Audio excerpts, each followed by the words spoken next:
Welcome back, everybody, from a fun little, slice of life episode that ended with Wolfberry understanding what sex is now. Good for him. He likes that way better than cards, let me tell you. I forgot that's how we ended last time. God. Yeah, that is what we ended last time, is like Wolfberry helped so that the kids wouldn't get taken away, which, by the way, Ivy, because you weren't there for that, Elrune is now facing the trial of your lawyer because he's been found neglectful and abusive to children and partners. Oh my god, did someone have to just say it out loud for people to realize it? Yes. Yes. I got an Ivy affidavit. says it out loud, no one believes her. Okay. I got an affidavit from a third Yeah, party. It basically was an affidavit from a party outside of who was on either side. Kind of idea. So because this was someone outside who this was a signed affidavit for, it is now believed, if we will. But no, we ended with Wolfberry finally understanding what sex is. He is happy.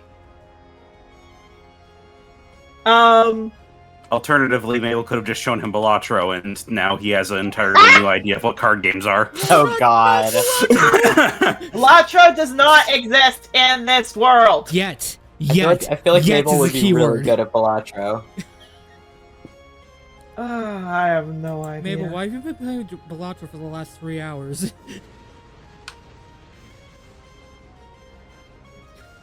God. No. So, with that all said and that all done, the main thing, of course, to make sure to go over, is that, again, we've got one last little event, for the second half of the day, before we move on to day 2, which is the final day before everyone gets their grades. They move on and enter into the funeral games. As I mentioned before to everybody here, and I will say it again, the funeral games are a little bit of a spot just to give me a bit of time to write up some notes, and to also, because this is very important, with things that happened last month, to give me a little bit more time to find some stuff, so eventually we can get some more tokens. So, these funeral games will instead showcase off the power that our players have had, as well as some of the strengths and weaknesses they will face in the coming trials. So, for everybody here, I don't believe we have anything big or new that I think we need to, promote. Just as a reminder, however, that Shadowleap and Ivy's players will be away for a small period of time of 3 weeks, so you aren't going to see them for a while, and Rustling hasn't been here due to the fact that the player has been sick. We have been told, however, that there is a good chance that the player will be here today, so Danny will be here, but might need another week. We will see. We will have that cut out on standby.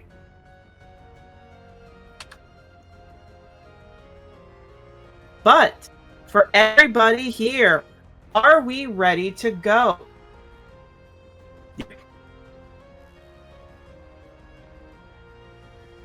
All right. Woo.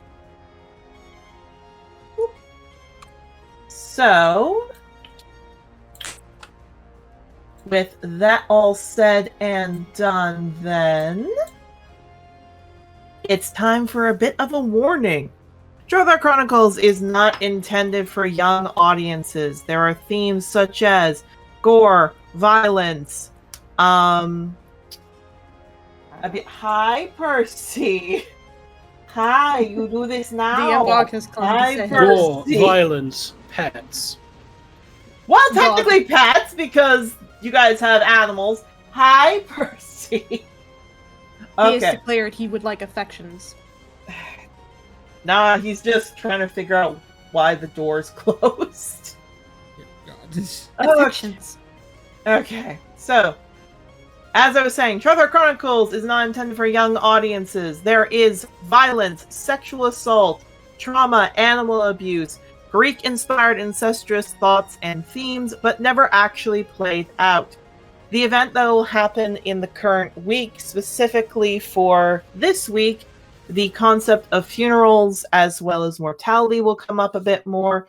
And in the case of what will happen over the weekend, specifically what is going to be the focus and what will be discussed is bullfighting. For anybody to give a quick understanding and what to expect, the bulls are unwilling participants in the game, and more often than not, it is a slow and torturous way to be killed. It is not one stab through the head, it is usually multiple stabs across the body before the bull is finally mercifully put down. Though merciful would mean they do it in one shot. This is things that will be covered, and as well, we'll be going over a few other things. The other topic that will be coming up is sexual assault and victims of sexual assault, due to the fact that the town you all are going in involves a certain player's abuser. So that'll have fun. Yes! Nelly. So, the main thing to remember with this, of course, is that these themes will come up. If it makes you uncomfortable, please know you can hit mute or step out at any point. Please understand, we want you all to give yourself as best protection as we can, for a warning of what's coming up, and for you to put yourself forward first and make sure you're okay. So of course, long way of saying viewer discretion is advised. Please don't push yourself. Do what you need to. Players, are we ready? Woo. There is no God, only me. Okay, you're high on caffeine, I think. Continuing on. Your No, god I'm was not. delicious to devour. No, I just found this on my Twitter years ago. Fair enough. Okay. So, with that said and done, quick summary. Basically, there wasn't much big things happen. The biggest one was the court case, which basically, as soon as the affidavit was passed over, Elrond's will said, F this, I'm out. At which point, Mingo and Mango basically said he better either find a lawyer again or something else, because they're taking him to court. In the case of each and every person, Shadow ended up finding that the two loves that she had is probably not going to be there, if we will, as they seemed to step away when they found out what happened. Octavio, nothing big really happened to you. You just had a little bit of time.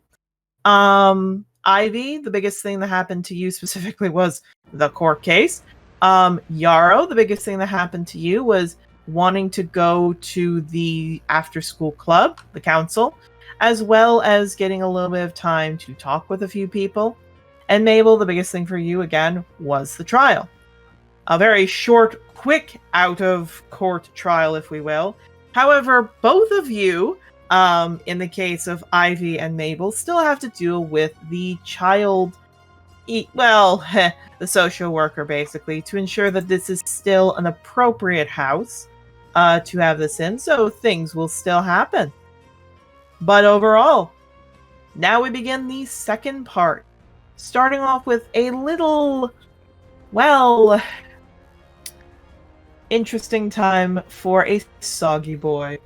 Players, are we ready? Woo. All right. Here we go.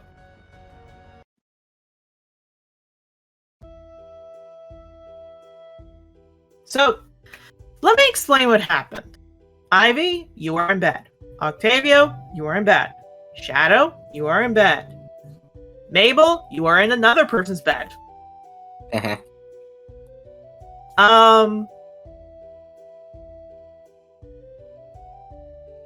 Yarrow, as you specifically are in bed, everyone in the room just hears knock, knock, knock.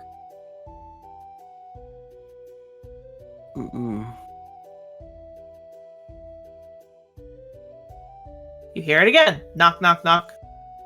He kind of perks up a bit, and he's gonna very slowly and carefully try to get up without waking anybody up. So this time he will actually notice before he falls out of the bed, oh wait, I'm still up high, and he'll climb out and Yes. come over. Improvement. Shadow, Octavio, Ivy. Whom's the frick is knocking at the door at this hour? Whatever it is, that's not her voice. Wherever the fuck it is, better have a good fucking reason. I got it. Hi. So, I will hear, you all do hear some of the kids wake up. You know, Joyful is crying a bit because of the noise. However, you do remember Clover was staying here because after what happened, she wants to make sure her kids are okay, especially Joyful. So, Yarrow, you open the door, look down, or look straight, because that's who is there, as Thomas goes, "Yep, I'm from the council." I thought it was supposed to be like in the evening. Yeah.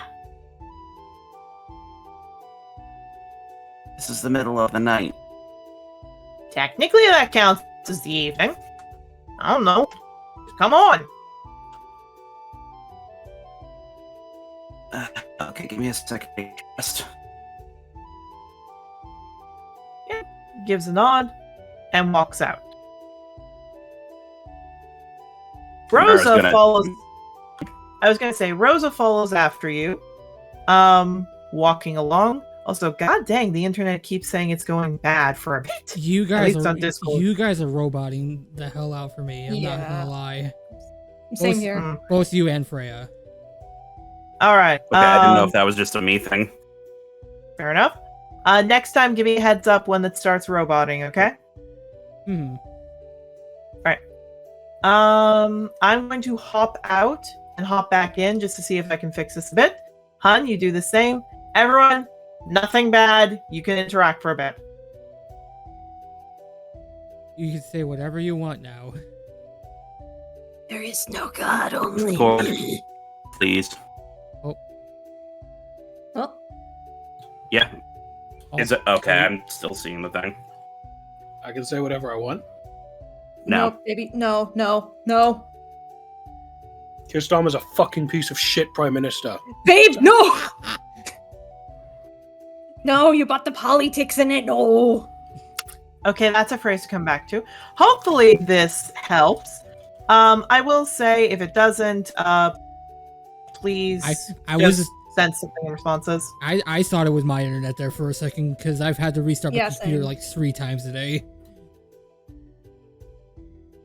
Maybe Discord. Yeah, maybe Discord's just fucking up today. Yeah. Or maybe Rogers is fucking up. Either way, I don't think there's much we can do about it. We just kind of have to bear through it. Yeah. Sounds like a Yeah. day ending in Y.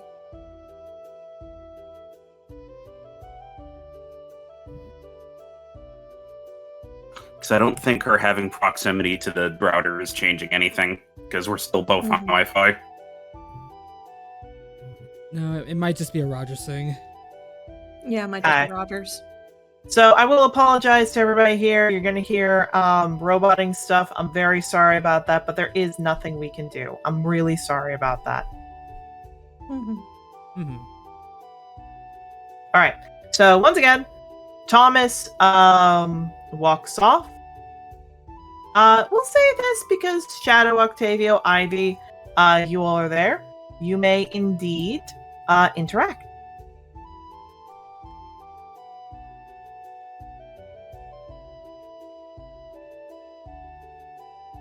Everyone else just go back to bed. I'll be back at some point.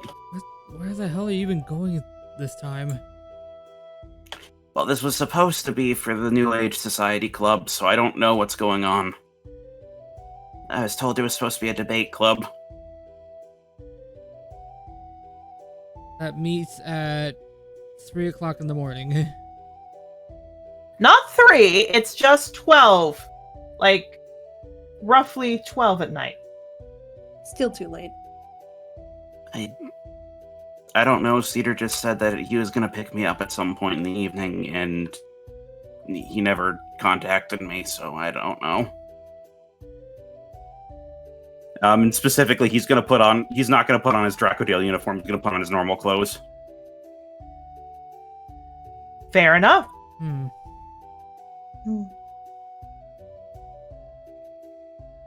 Whatever. Shadow just rolls over.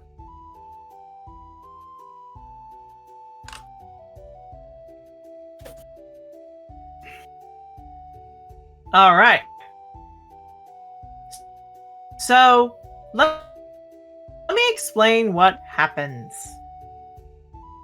Yarrow, you go out and you follow Thomas. Thomas is a little bit quicker.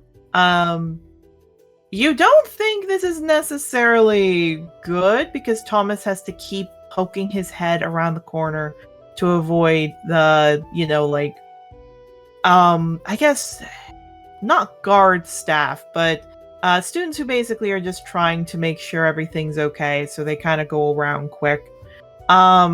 Like checking rounds, everything else. So you dodge them. Thomas basically looks like he cast something that looks like Pass Without a Trace. You manage to go. And sure enough, you guys get outside, and they are not meeting up in like a basement or meeting up like, in a classroom. They're just outside. And sure enough, you see Team Undergrowth except for Clover, and then a few other Pakora. You also see two, what you can tell, 2 Felinine and 2 Arcanoloth are there.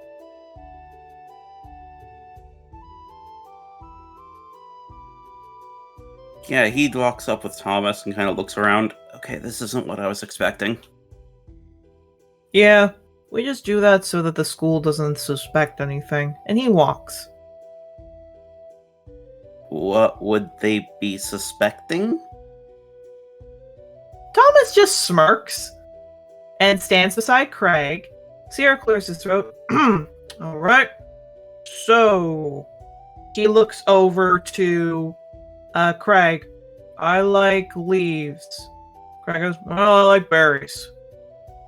They kind of set up. Okay, debate over. Let's talk about when the weapons are coming in.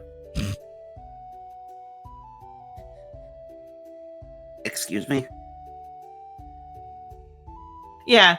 Masai lowers her head. Not like we're going to do anything to the school. That's not it. Seer looks over. This council has always been set up so that if there are problems coming about, for New Age, we can help out. And they kind of look to each other. Seer looks over. We're not stupid. Whatever that was causing people to get unbelievably unwell suddenly disappeared when Holly and her group left. We're not dumb. They probably sent someone into the school to cause some issues. And if they're willing to do it, that means it must be someone powerful. Snowcap looks up. So, we're just getting somebody who can bring us in some weapons, small weapons, that can be kept close at a New Age spell side in case someone tries to do that to them.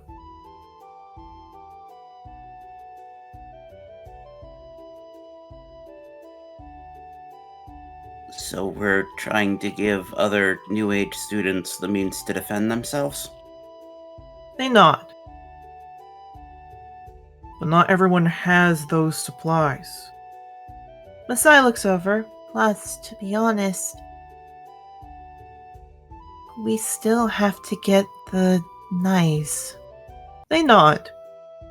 Thomas looks up. Not like we're gonna stab people. It's for like these. And he gestures to the collar.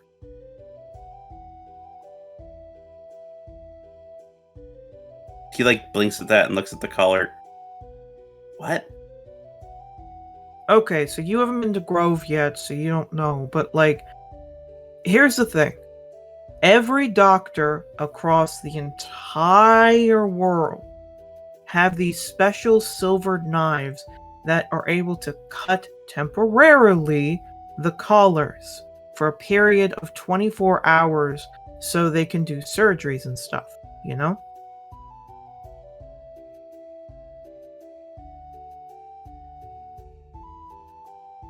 I wasn't aware of that.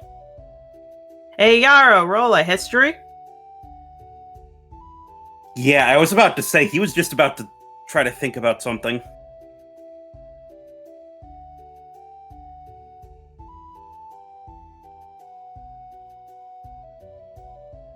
Oh, sorry, did not mean to roll it twice. 20. 20.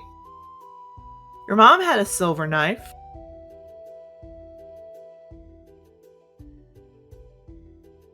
Was it the one that she used to cut collars? Yep.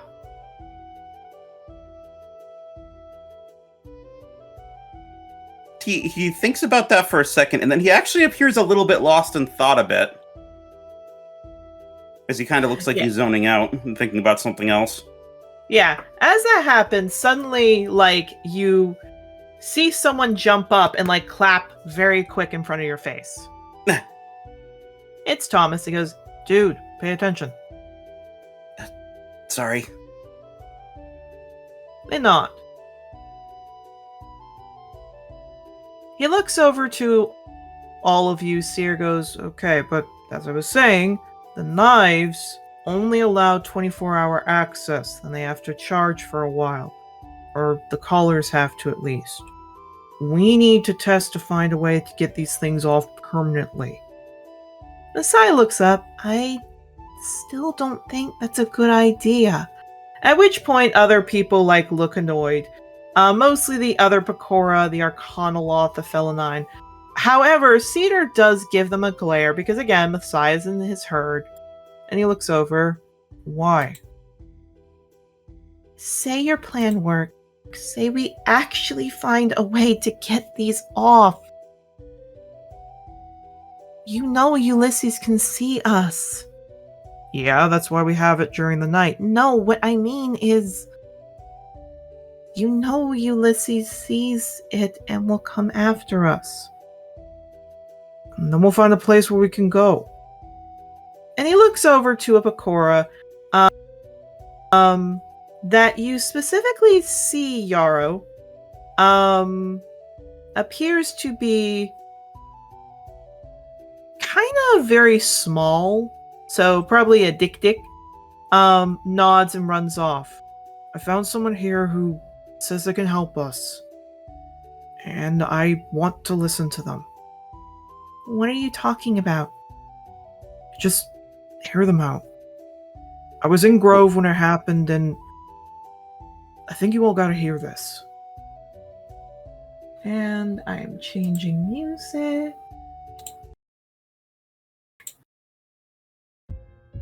Please don't tell me this has something to do with the group on the Primal Continent. They look up confused. However, there are different footsteps coming. Yarrow, could you roll me an advantage history?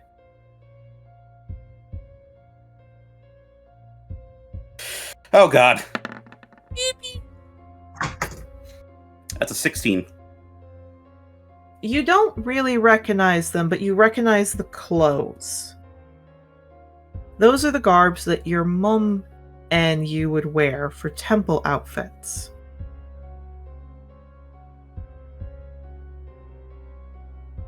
This person is a bighorn sheep male.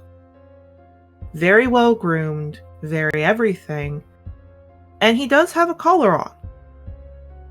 But suddenly he slowly takes it off, and the other students are amazed. He smiles to all of you. It's wonderful to meet all of you. My name is Dandelion. I'm here to talk on behalf of my lady. Yarrow is immediately trying to find any way that he can to make sure that his face isn't visible. Yeah, so you can hide behind Masai. Yeah, he is. Messiah looks up. How did you? You'll find with my lady's understanding, she can support your group and more with the means of freedom. One of the Felonines perk up. Freedom? That's right, my entrapped brother. Do you not see that my neck is free of imprisonment? The others kind of look. The Felonine looks, you. Another one looks, you talk kind of funny. We just talk differently. My lady, her place, one with being, frees us of these shackles of the false gods and brings us into the light of the new ones. Thomas kind of approaches him a bit. Really? Like, we could have those off all the time? I have not worn a collar in 3 years. My lady's graciousness helps us. At which point there is talking. Everyone looks really excited. Yeah, at that point where he's starting to see like, oh god, no, I have to step in at this. Yarrow's gonna step out and everything. And what does she ask in return? Excuse me? You know as well as I do that there's a price for being there. What does she Squid. ask in return? Yarrow! So this is where you ended up. My dear boy, it's wonderful to see you. He comes up and pats your back.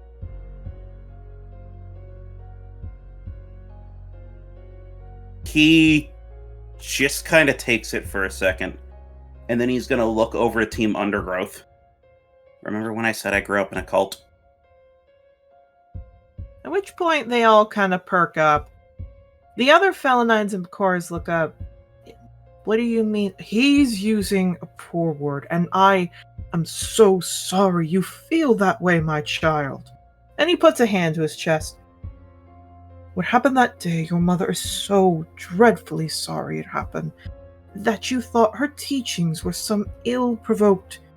You were of youth. It is not fair. But she now has a new child of her own, and she recognizes what happened is not good. She has been looking so far for you.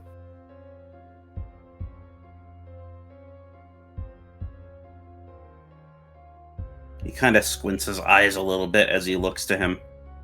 You still haven't answered my question. Yes, of course. And he looks over. There is a price. I will not lie. What is expected is to give up any possession you have. The Felonines kind of look confused. The Dick Pecora looks up. Why? Well, I'll be honest with you. We don't want to steal money from any of you. So we must find other ways to fund what we need. And thus, possessions that you are all right selling, homes, if any of you had it, or perhaps jewelry, would be used to help fund our great, great town. Well, yeah, and if you don't have it, then you don't give it up. A simple trade for those with the luxury to have it. There is no judgment, only that you understand. They all kind of nod. Messiah looks up. I don't want to eat meat. Heavens! Eating meat? And he looks over to you, Yarrow. Is that what you told them? Because that's what we did. Heavens, no! My dear boy! And he pats your head. My, the wilds must confuse you. I am so sorry this happened to you. Your mother was right. You have been lost out here, my child. I am so sorry. At which point Cedar stomps his foot. I think he's smart enough to know what meat is. Yes, but wording it as eating meat is so you do eat meat. And then their leader takes the blood from the animals that were slaughtered and spreads it on the roots of a tree. At which point, many look disgusted and they start to, before surprisingly, he puts a hand up, a glow coming from them, coming from it, as you see all of them calm down a bit. Now, we're getting ahead of ourselves. First off, eating meat is worded so cruelly. We do not eat meat. When an animal is of no more use, no more wool, no more milk, we pass it on. And would it be fair to just use that animal's body and throw it away? Some of the Bakura kind of look uneasy. To waste food? And what if we left it in the forest? Bring predators to us? No, child. No, children, we reuse it, and only a small portion to each and every one of you. And you don't even need to eat it. The Dik Bakura looks up. We don't? No! Heavens, no! And he turns to you. You made it sound like we forced it down their throats. We give the option, and if the meat is not eaten, then we simply use it for other means. But we don't want to waste a life that was taken, now do we? Would that be better, to kill something without any use? And Yarrow, all of them kind of seem a little bit uneasy. More so Team Undergrowth, but the other Bakura are like, yeah, I guess that makes sense. And as for the blood, again, have it collect in one place? The trees around there use it for nutrients. Do you all not put compost on an orchard to help it grow? And is that not dead things too? You're Which misleading again, it. Am I? It's not you ever the see trees. predators? Did you ever see bears? You say I'm avoiding the question. Did you see any predators? No, but that wasn't because of the meat. No, you did not. It's use because whatever only- she has, whatever's giving her power is keeping Zarola and Alder away. My dear boy, and he pats your head. You must have suffered greatly to be this distrusting of your mother.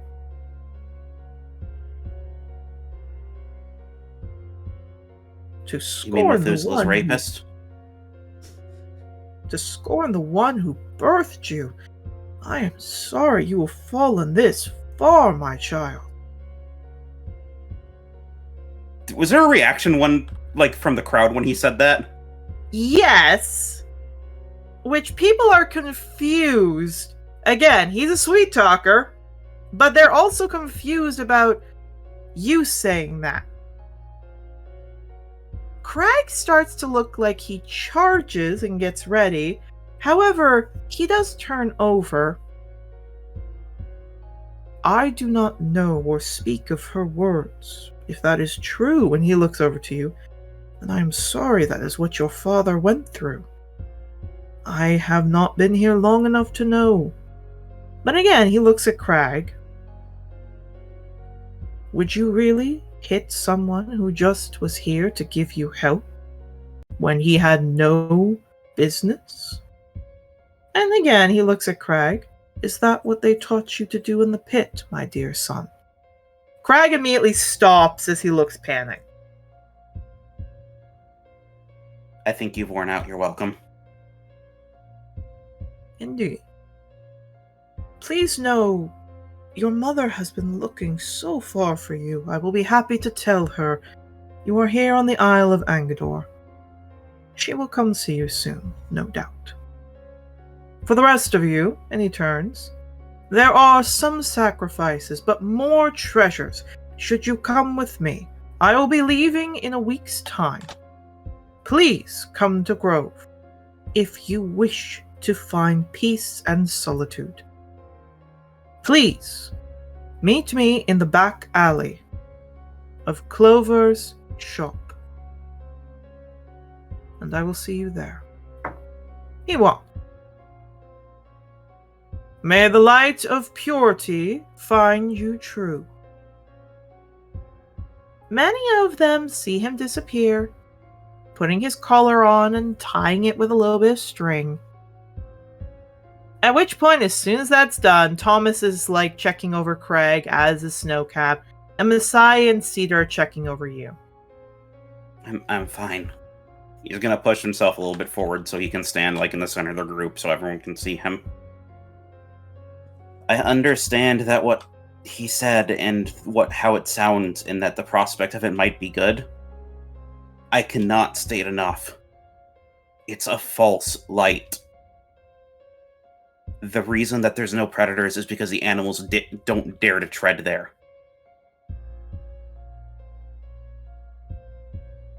They kind of look to each other. One of the felines look.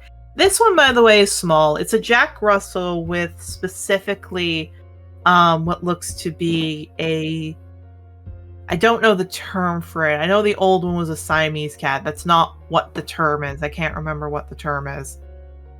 I think Oriental? I also don't like that word, but I think that's like Oriental long hair. So small and poofy. Which ones are you talking about? From I don't know the ones Oriental that have short hair. short hair. I still feel bad with the word because I know that is not a good word, but unfortunately that's the breed of the cat, kind of like Gypsy Manor, for horses. So basically, what ends up happening is this feline looks up, but he didn't have his collar on. And how much are you willing Ragnar. to... And how much other freedom are you willing to sacrifice to have it off? Dude, if I leave here, I still have my collar on. That sounds like he hasn't had to put it on in years. One of the other felines nod. That freedom. Could you imagine? Living like a normal person? A normal person? Yeah, they stop. You'll be stuck in one town for the rest of your life. You don't get to choose what you do with your life. She assigns you a job and then you stick with it. You don't get to wear your own clothes. You don't get to choose your own lifestyle. You don't get to choose when or where you eat. You don't even get to choose anything else other than just existing. Yeah, Masai puts a hand on your shoulder. Yarrow.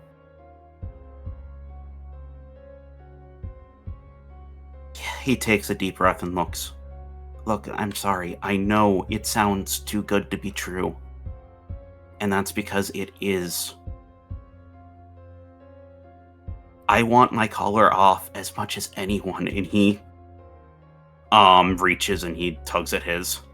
But for somebody that lived without it in that grove for that long, I can promise you, the freedom that they want, it's hollow. One of You're the more other in chains felines. there than you are out here. One of the felines looks. I mean, this one looks to be a mastiff mixed with a tiger. I'll be stuck with a job either way. Being a new age, maybe it would be a better job. The Dick Pecora nods, and without a collar, with freedom and thoughts, without hearing that buzzing? I'm sorry, but that sounds wonderful. Do either of you two worship any gods? Shake their head.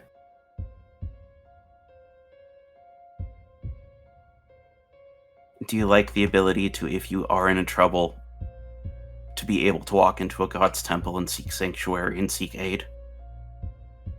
They kind of shrug. Gods haven't done much for us. Why should we care about them? Cedar stomps his foot. Okay. This, I guess, debate is starting. Look.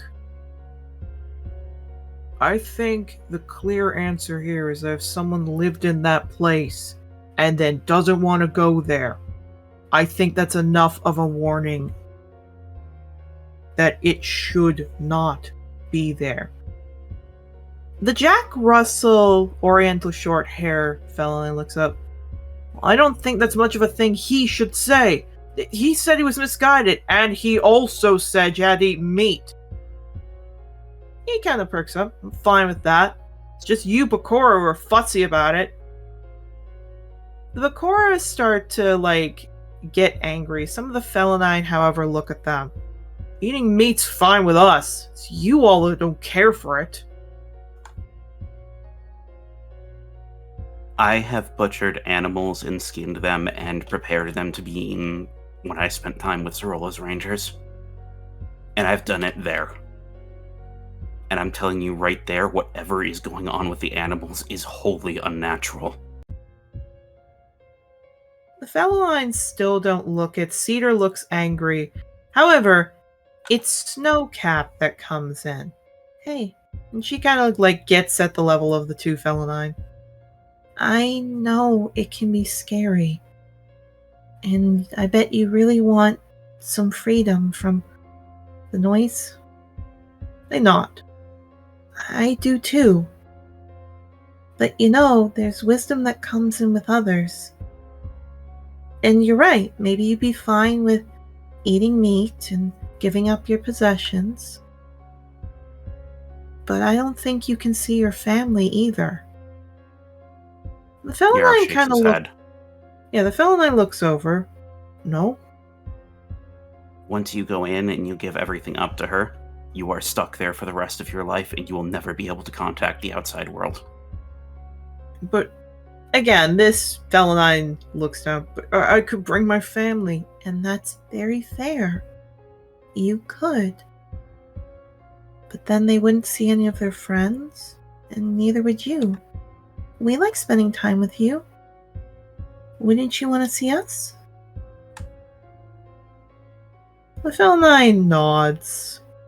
Okay, I know that sounds really good, but don't go with him? He nods. The others do too. Seer claps his hands. Okay, I think that's enough talk for today. Let's go. And he starts shove you, Yarrow, and the others of Team Undergrowth.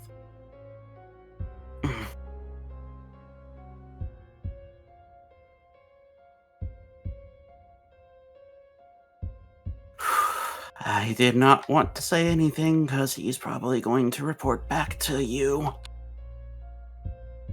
Yeah, Cedar kisses your head. Hey, it's okay.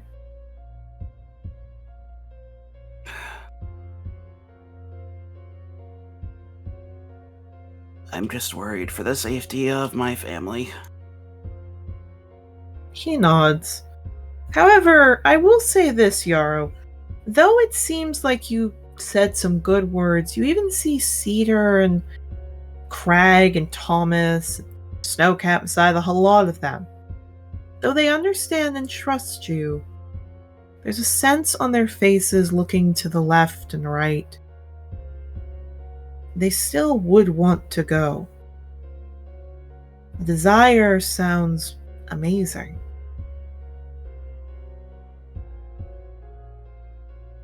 However, before anything happens, Cedar puts his head to yours. It's okay. I mean, we did have a running competition request around this time too, but why don't we skip for tonight, huh? We'll face him another time.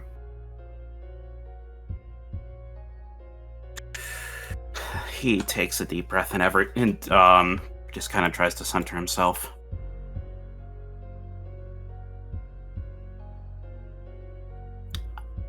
I am going to eventually go back there.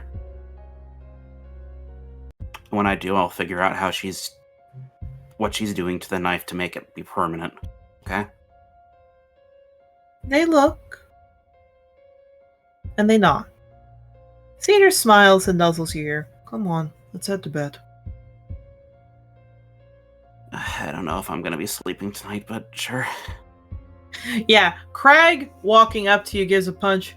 Yeah, knowing Cedar, he might want to have some other fun with you.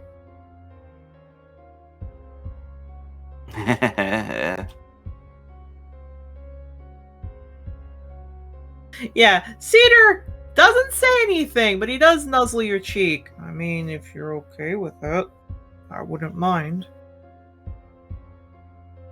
I'm not sure how I'm feeling right now. Okay, yep, totally fine, totally fine. And he, like, kisses your head. Yep, totally fine. Yeah, he leans against him as they're walking. Yeah, he nuzzles you. Eventually, you make it back, he cuddles you, and you leave. Cutting over to Mabel. Ah, Mabel, you and Wolfberry had a good time. You had a very good time. You fell asleep until there is a knock on your door. yeah, just annoyed. Gonna get up. You do. When you get up, it's Ray. Yeah, looks. Oh, hey, Ray. Hey, I know you took his virginity and that's all great, and finally you're getting over Looks uncomfortable. and I know you're getting over your phobia of half dragons, but if they find you in here in the morning, you're gonna get expelled. That feels like a very strict rule, but okay. Well, not for the rest of us, but we've heard the rules that if you're found in another quarters for the entire night, they'll get mad. That's fine. Yeah, she nods. Just head out now, okay? I think I saw one of the guards pass.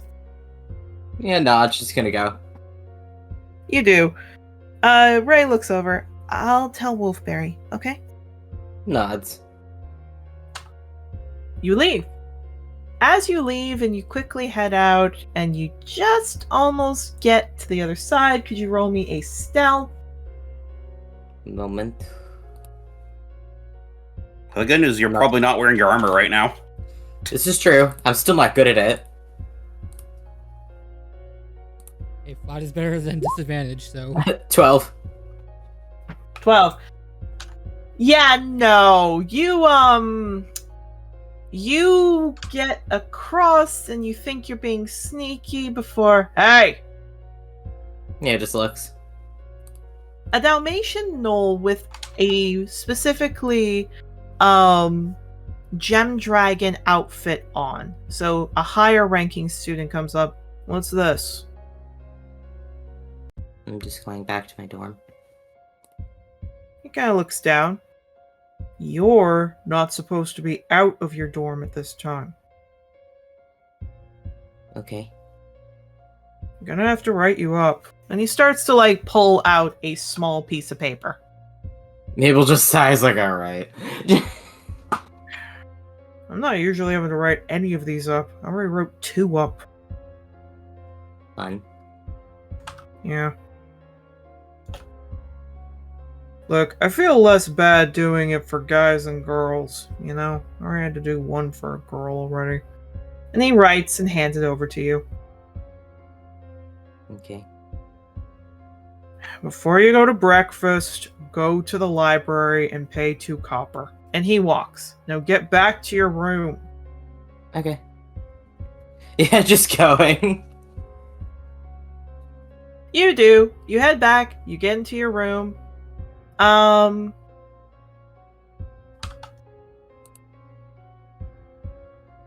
Specifically, you cuddle into bed. Vulture's there. He snuggles up, and you go to sleep. Changing musics as we go back to the room, everybody. yippee! Yay! Now, this is a little different, as specifically, I've fallen behind a bit on this, so we're going to do this a little different way. Players, I need you to get a special set of dice ready. Yo, what? I need you to get D100s ready. Oh boy! Oh, great. We're going to be doing a few of these. So we're going to first do a D20 for each of you. Mm-hmm. And then we're going to do a D100. So let's start from bottom to top. Ivy, let's have you roll first.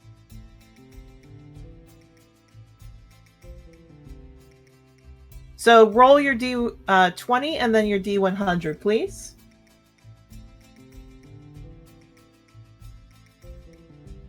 Oh, sorry. I just got a message from Ivy's player. Looks like something came up with their mom. So we'll shift over. Shadow, could you roll me a D20 and then a D100? Sure. 7 and 60. Okay. So 7. Shadow, you woke up a little unwell, like you've got a crick in your neck. You're sore. Probably rain or maybe something else. You're not 100% sure. It just doesn't feel the best. It's like, oh god, I have to deal with this now. And basically what you notice is, as you stretch out and look around and try to figure out how something works, you suddenly have the idea that you know every last festival that'll happen this whole month and how they play out. Yeah, she blinks slowly. Well, now I know where I get Cleo's aspect from. It's festivals, great. Indeed, you knew that before, but now it's confirmation. Yep. All right. Next up would be Rustling, but since Rustling isn't here, Octavio. Oh boy. D20. D20, then D100. 5. 39. 39? Okay. I'm just going to roll this. Okay. Octavio, you step out of bed. You're like, that's fine. Shadow, you're just like, okay, fun times. Shadow, you're the only one who gets to see this. As Octavio, you step out of bed and seizure. Yeah, she quickly goes over and picks him up. Wait, no, don't pick him up. Don't pick him up. Don't pick him up. Yeah, it's leave him. It's only for a minute. Specifically, Octavio, you see that today's special is going to be roast beef with potatoes. That lasts for a minute. Well, from when it started to where it ends, so less than a minute. I'll say 20 seconds. Yeah, does that. Just kind of like sits up. Just looks up at Shadow. I fucking hate these. Yeah, we should probably ask Honeysuckle if there's any way we can get you medicine to help with it. No, medicine only does so much. I just wish it wasn't random stuff like what we're having for dinner today. Why do I need to know What that? are we having? Roast beef. Which, why do I need to know this? Because you do. He just shrugs. I don't know, guess the gods just want me to know that. It's vital, I guess. How is it vital? I don't know.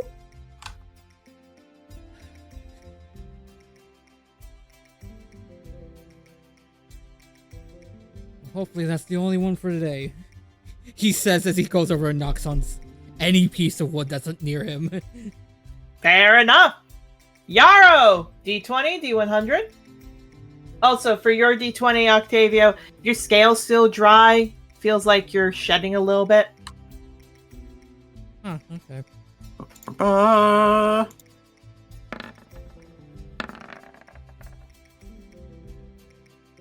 Hooray. Numbers. All right, Yarrow. Nothing feels off today. You actually feel all right. Perfectly fine. You had to deal with your parents, like stuff with your mom last time, or your fake mom, you. So, yeah, you just get a little time to breathe. He deserves it. He's gonna lay in bed for a bit and then slowly roll to the side to get out and then fall. Yes. Yeah. Yarrow? He forgot to win. I'm fine. Sure about that. You good? You look like death, man.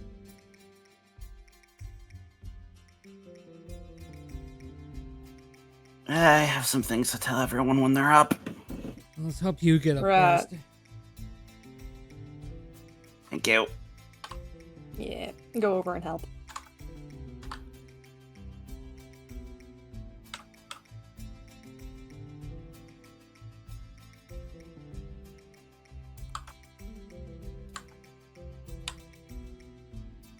Alrighty.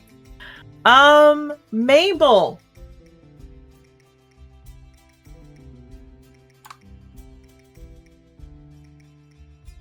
Okay, yeah. D20 and a D100, please. One sec. I have to look at my computer. Fair enough. Like right when you said my name, it alerted. Oh god. What? Also, Han, just because I'm feeling lucky, could you go down and get me a cheese stick, please? Give me a moment.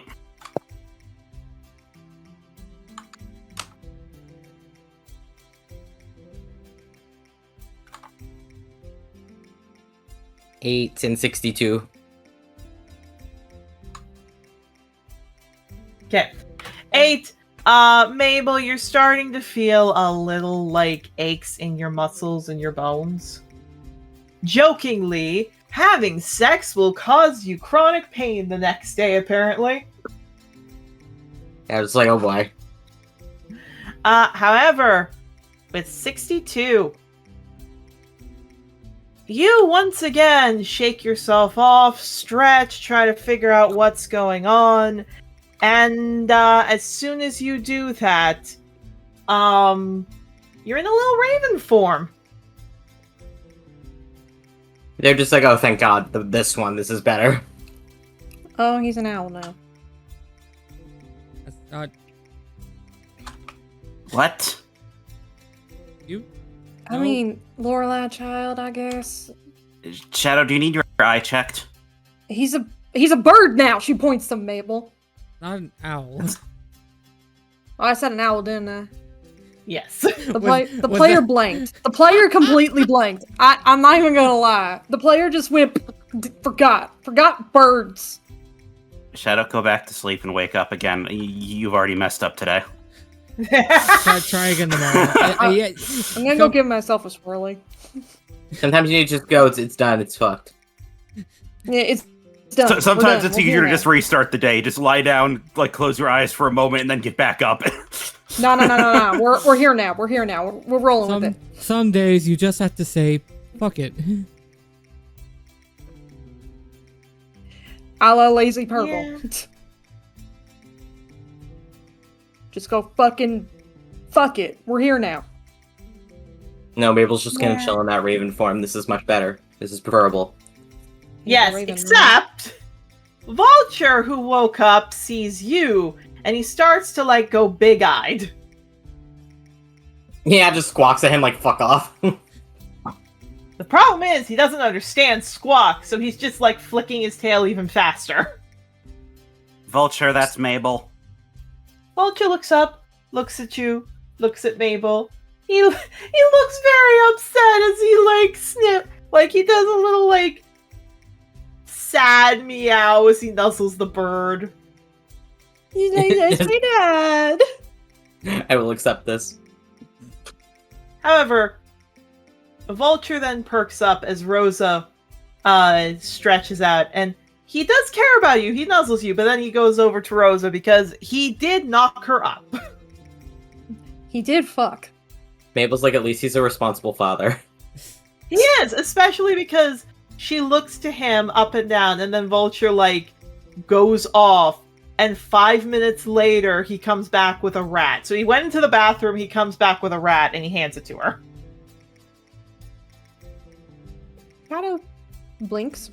What kind of fey Shadowvale children are they gonna produce? Hypothetically, other than being resurrected, Vulture should just be a normal cat now, so... You Yeah, hear please you hear a distinctive squawk from the raven, and it's shaking its head. Mabel, what the Okay. fuck? So am I right along the same track that he's either necrotic based or he's Shadowfell based. Mabel does like a shrug, and then like also kind of a shake of his head. Mabel, how have you not tested to see what he is now? How have you not done that? There's multiple squawks in a row that sound vaguely like, why would I? Well, I'm guessing we're gonna find out whatever the hell the Cubs are gonna come out as.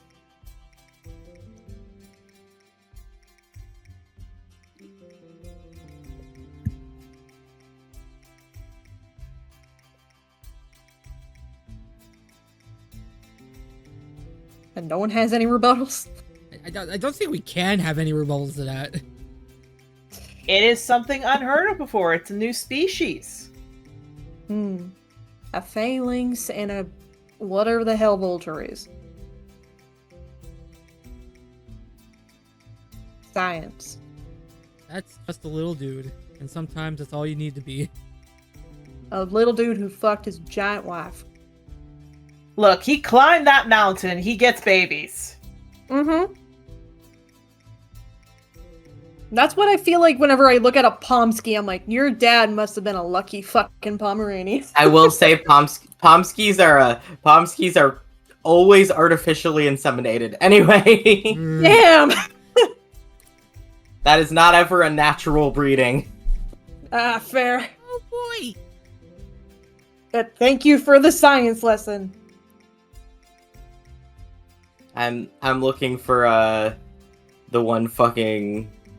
There's a character in the campaign I'm writing right now where Erica was asking me about his kinks, and I had to respond back to her with he wants to be crushed.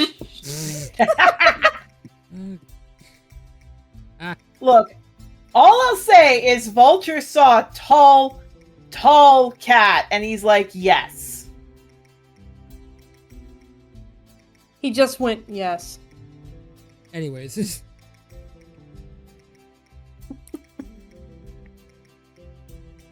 is so fucking cursed out of context. who needs context? We needs context. Okay, there it is. I found it. Oh. You go, y'all, for responses. The only people that use context are cowards. I hate that. Caleb, I hate that.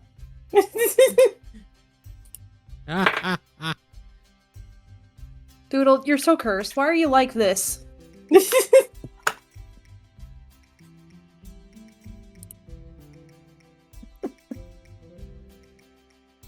Also, hubby got me blackberries. Oh, nice. Blackberries and cheese. That's a nice combo.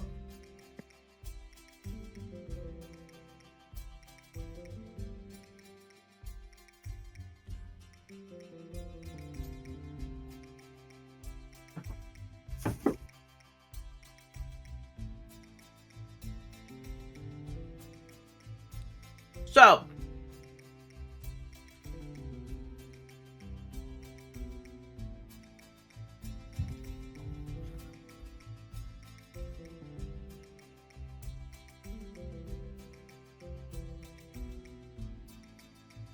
what I was going to say,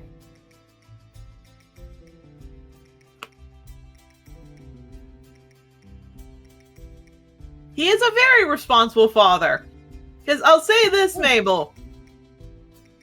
Not only does he get her a mouse, which you do see he, like, hunts and he grabs. But then, because I'm saying this boy is a simp, as she's eating the rat, he climbs up on her back and starts doing biscuits. Like, good for him, I guess. Man's living the dream. We all want big women. Hell yeah. As a big woman, Shadow nods. Oh yeah. Oh yeah. Shadow's wife could crush her and she'd say thank you. Again, like, he doesn't know massages, but he knows kneading feels good. So he's, like, kneading her back shoulders. And she does purr. What started out as these two hating each other actually turned out to be they do like each other. And they're not bad. They're actually, like, very happy. One of the best and healthiest romances we've seen in the campaign so far. Yes. And Shadow Didn't and Ivy start have out the healthy. absolute most toxic one.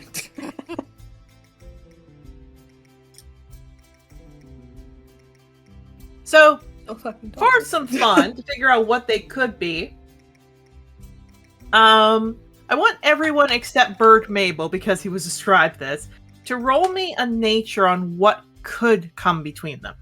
Nature. I just accidentally closed Shadow's sheet. What is wrong with me? I Oh, need to go back to bed and start over. do your roll. 19. Are you sure I have to do the roll? Are you sure? Are you sure? Yes. Also, Oh, that's the wrong dice! Ivy, Yeah, that's because more I realistic. believe I got a message saying you're good. Ivy, if you could please roll a D20 and a D100. A D2000, okay? Very funny. He is very funny. He's my funny guy. 12 and a 9. Wait. Okay. Ivy, you wake up late. You feel fine. Nothing happens when you wake up. Sweet. You do, however, see a simp cat giving a bunch of like massages to Rosa.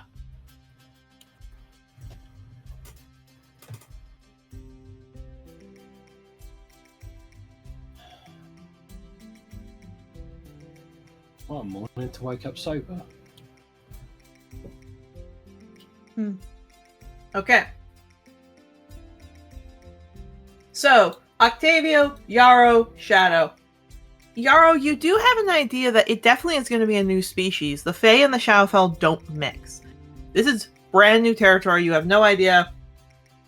Shadow, Octavia, you have no idea what this could be. However, what I will say, Yarrow, is this new species could actually be quite lucrative. When specific new species are born and sell to the right person, one kitten could be sold for roughly, depending on the person, specifically about 30,000 gold at a low end, or 50,000 gold for a high end. Everyone please interact for a bit. I'm not sure what's going to happen with them, but it is going to be a rare scientific discovery. Scientific and magical. It's gonna be good. It's not gonna cause any harm to either of them, type of thing. Don't know that yet. God has left. Fair enough. Just based on what you could imagine.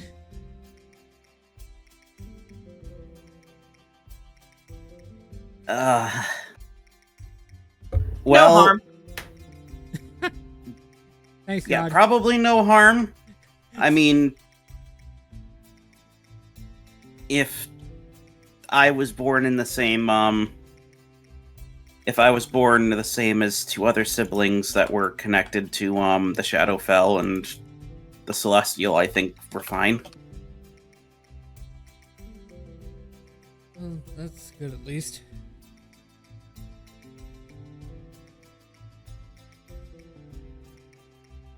Which, by the way, everyone's up, right?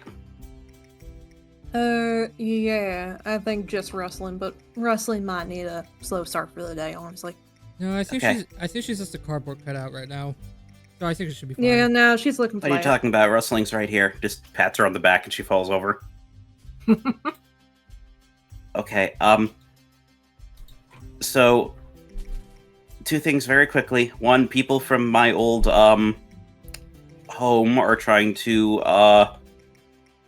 recruit new age students here. So if you hear anyone talking about it or anything, please help me shut it down. Two, and he kind of turns his head and looks towards Camilla and then looks back to everyone. So, how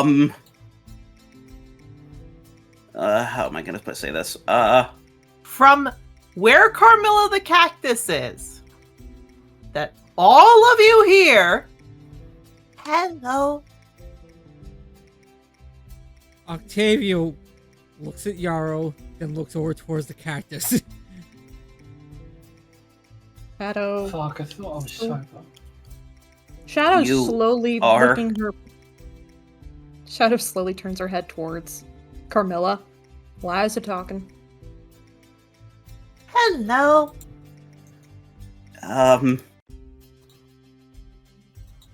So when I got my blood on her, when I first pulled her out of the ground, it's causing her to go through some changes that's gonna result in her becoming a scourge race. So, you gave a plant puberty.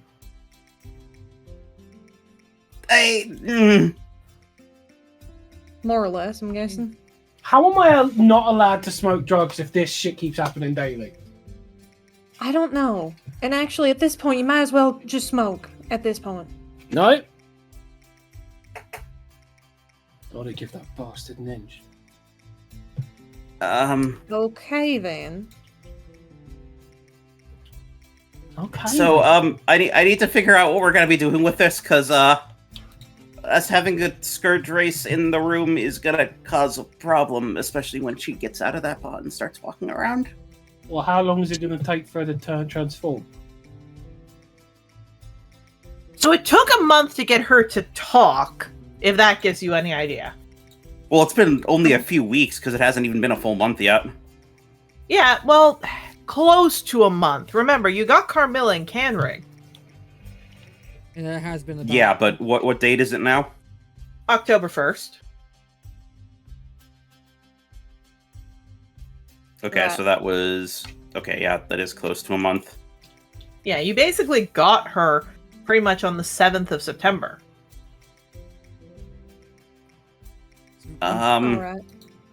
So it's been about a month to get here, and she is showing other signs of evolution with her having abilities. Abilities. Okay. She can put out a pollen cloud that puts people to sleep. Oh, is that what knocked out my kids? Yeah. Okay, I'm changing opinions on this a bit. Hmm. Let's shut the kids up. She slowly turns her head towards you now, Ivy.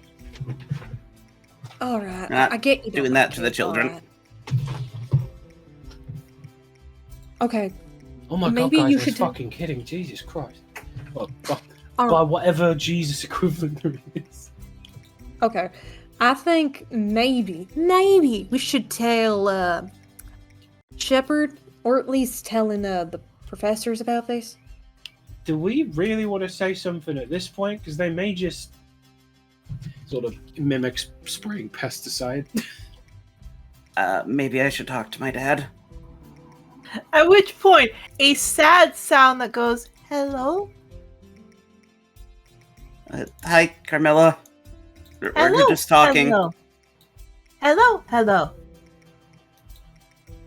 guess that's the only Is that word. the only word she knows? Yeah, I guess That is so. the only word she knows is hello! Because Yarrow keeps saying hello to her. That's the only word she's able to memorize right now. I'm assuming I'm hearing something different. You're hearing when everyone's hearing hello. You're hearing, I don't want to die. Will you protect me like you protected me in the other place? Will you take care of me, oh great one? I will find you a place that you will be safe. I promise that. Yeah, everyone hears hello. At which point you hear Carmilla go, you are so kind. I wish to pollinate with you. Well, what did I say about Carmilla becoming a future waifu? What the fuck did I say about that? What the hell? I predicted it. This is I turning- deserve This royalties. campaign is turning more and more into fucking Monster Prom, I swear to God. I just have royalties, Yeah, why he isn't just the one giving me slowly royalties? turns away from Carmilla back to the group. Okay, so,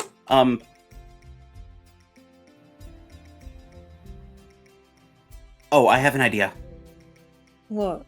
That being. I need to write a letter. I need to write a letter. Okay. You're not gonna let us know about it? Spell it out. Tell us the As full that's plan. all going on, suddenly you all hear knock, like you hear a very loud knock on the door.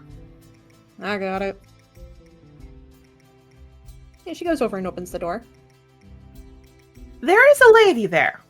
You don't know who this is. Ivy, you know who this is. This was the child, social worker. Before. She looks over. I'm here to look for Clover, Mabel, and Ivy. Ivy's present. Not. Mabel, looks Is at he the not Mabel here was a when little- his children are awake? No, he's here. He's here. He Where? just- You're not gonna believe us when we tell you. For starters. There has to be at least 2 parents present. At which point, Wolfberry comes in. Hi, I am, present. Right, you said you're helping take care of the children too. And Wolfberry walks in, looks around, sees Mabel isn't there, mouths to you, Shadow, where is Mabel? Her eye quickly darts over to Raven Mabel, and then darts back to him, and then darts back to the bird. Raven Mabel! You're still stuck in this form, and the social worker's here! They look so annoyed. Not even anxious, just kind of like, Wolfberry turns. No. Anxiety is not here. It's purely this might as well happen to me. Wolfberry turns over, sees the bird's face, sees the expression on it, just like, okay, got it. Oh no, Yeah, that's my partner. He looks. And there's a message in your head, Mabel, that goes, how do I get you out of that? I have no clue. I have heard of one idea. I'm going to grab you that might not be nice. I am sorry. As a social worker walks in to look at the room, you all see Wolfberry reach over, grab the bird in his mouth, and run to the bathroom. Alright then. You're just here to survey the living conditions, yes? Yes, I'm also here to ensure the other children are all right. Otherwise, I might need to step in there as well. I understand. How about I show you to the children's room? Clover's already in there. Nods. That is fair. And she walks in. Yep, I'm gonna bring her over to the room and take her as far away from Camilla as possible. yeah. Very fair. She does actually look over at Carmilla. You keep a cactus around children?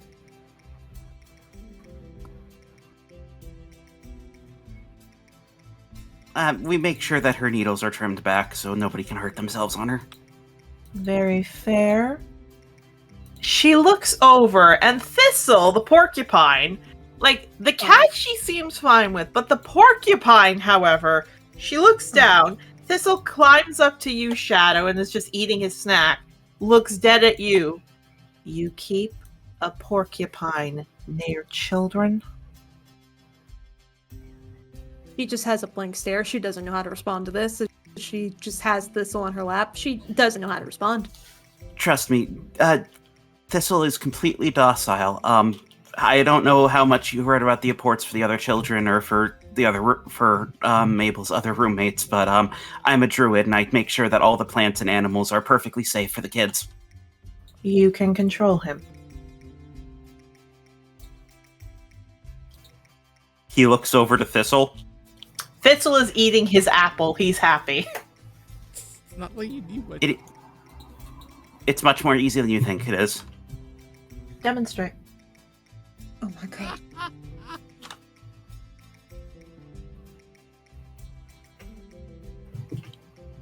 He's gonna I'll walk say this. over. I'll say this. This elven woman is not looking mean. She's not looking rude. She's just doing her job. She's not trying to cause any chaos. She's just like, I have to make sure the children are okay. There are multiple issues I'm seeing here.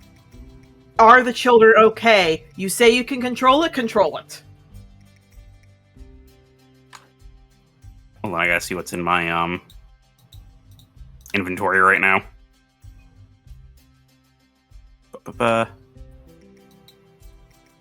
Yeah, okay, yeah, that's perfect. He's gonna walk over to Thistle. He's gonna lean down.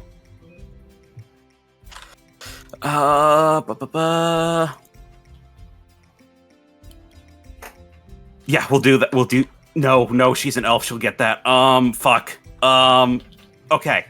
I mean, you can fuck her if you want. No, not at all.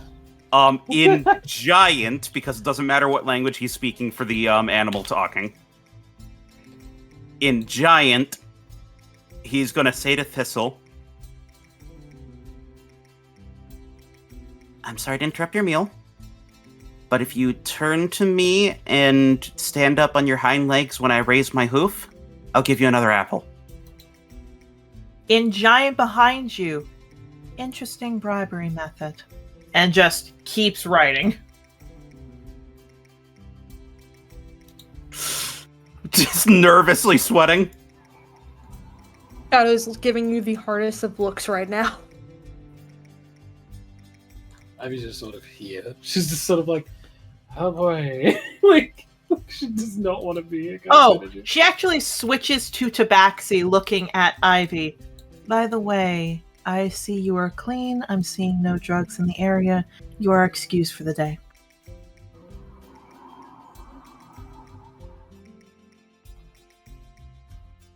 She says back in Tabaxi, it would be remiss to leave the children here with such concerns. I just want to make sure you're not going to be having drugs near them.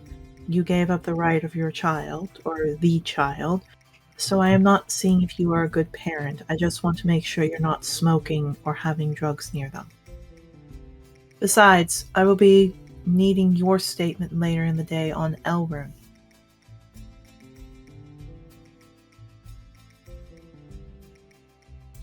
Well, I thought you was working with him. She looks over surprised. She looks to you, Yarrow. Demonstrate you can get him on the couch in 10 seconds. And she pulls out a little vial. She's talking about Thistle? Yeah.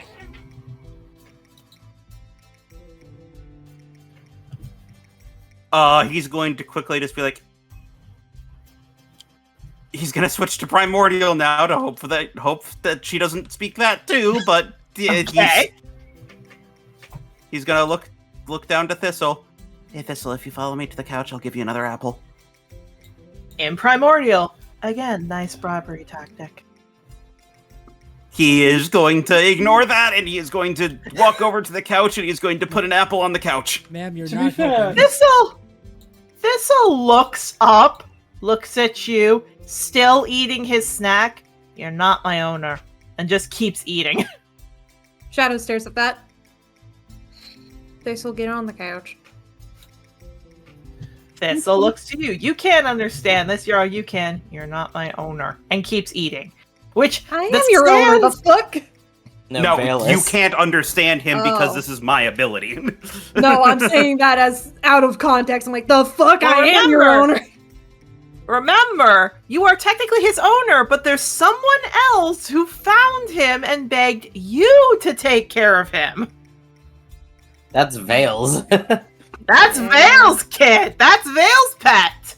I was just Yeah, watching it the soap is. opera right now. But I would He- like he- to say, as the player, I love that she's like, interesting method, when all we're doing is what every person in the world does with their pets. Go here, you get treat.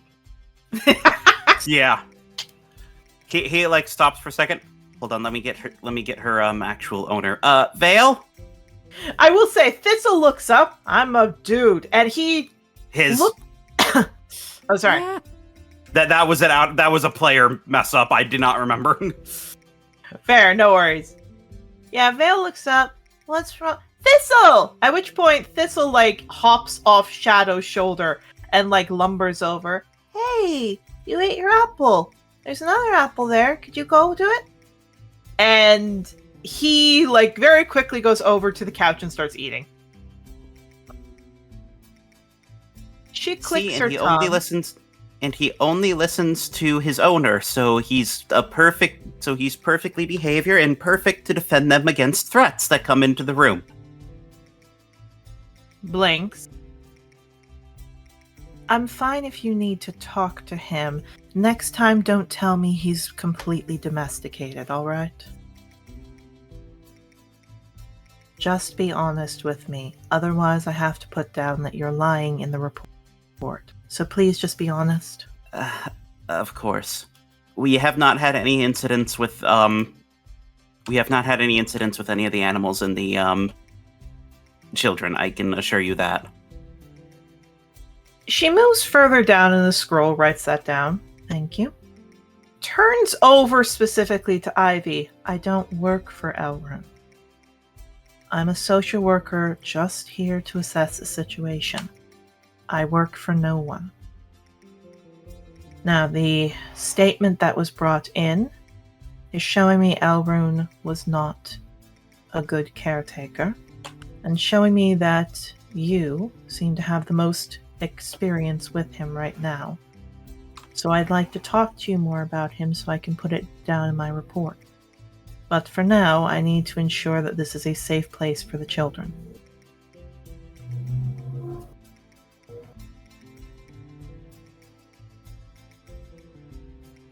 Cutting over to Mabel! Me. You! Wolfberry ran into the bathroom, shut the door, and then looking left and right, takes a bucket of water and dumps you in it. Yeah, just like ah. Yeah, that doesn't work. So he, like, looks sad, but he gives you, like, a little cut on the, like, wing. Also not happy about this, but okay. Yeah, he looks anxious. He looks anxious. He looks to you. He blinks. I know that is prompt, but sorry. And he kisses you. Mabel, roll me a wisdom. Kiss the bird. You wanna kiss Oh, the bird? Wouldn't it be really funny if you turned into your Lorelei form when you're depressed anyway? I mean... Yeah, Mabel, you change back. Okay, that works. Yeah, he blinks. I am sorry, I just thought that if the forms are designed for protection, that maybe if you feel safe, that What? it would help. Well, if we're dating, you can kiss me, it's fine. That is allowed? We're dating, yeah. Oh, I would like to kiss you then. Is that okay? Yeah, that's fine. Yeah, he kisses you. Yeah, they're fine with that. They're like, okay. And because of this mother effer, he kisses you once, he blinks. Can I kiss you again? Sure. He kisses you again. Mabel, he thinks he needs permission every time. However, you can't explain to him fully yet, because outside, you do hear the thing with Thistle, and Elrond. So would you like to head out? Yeah, just looks at that like, Yeah, Wolfberry, like, follows you. At which point, coming out of the bathroom, the social worker looks up. Good to see you are here. just nods. I assume you were where?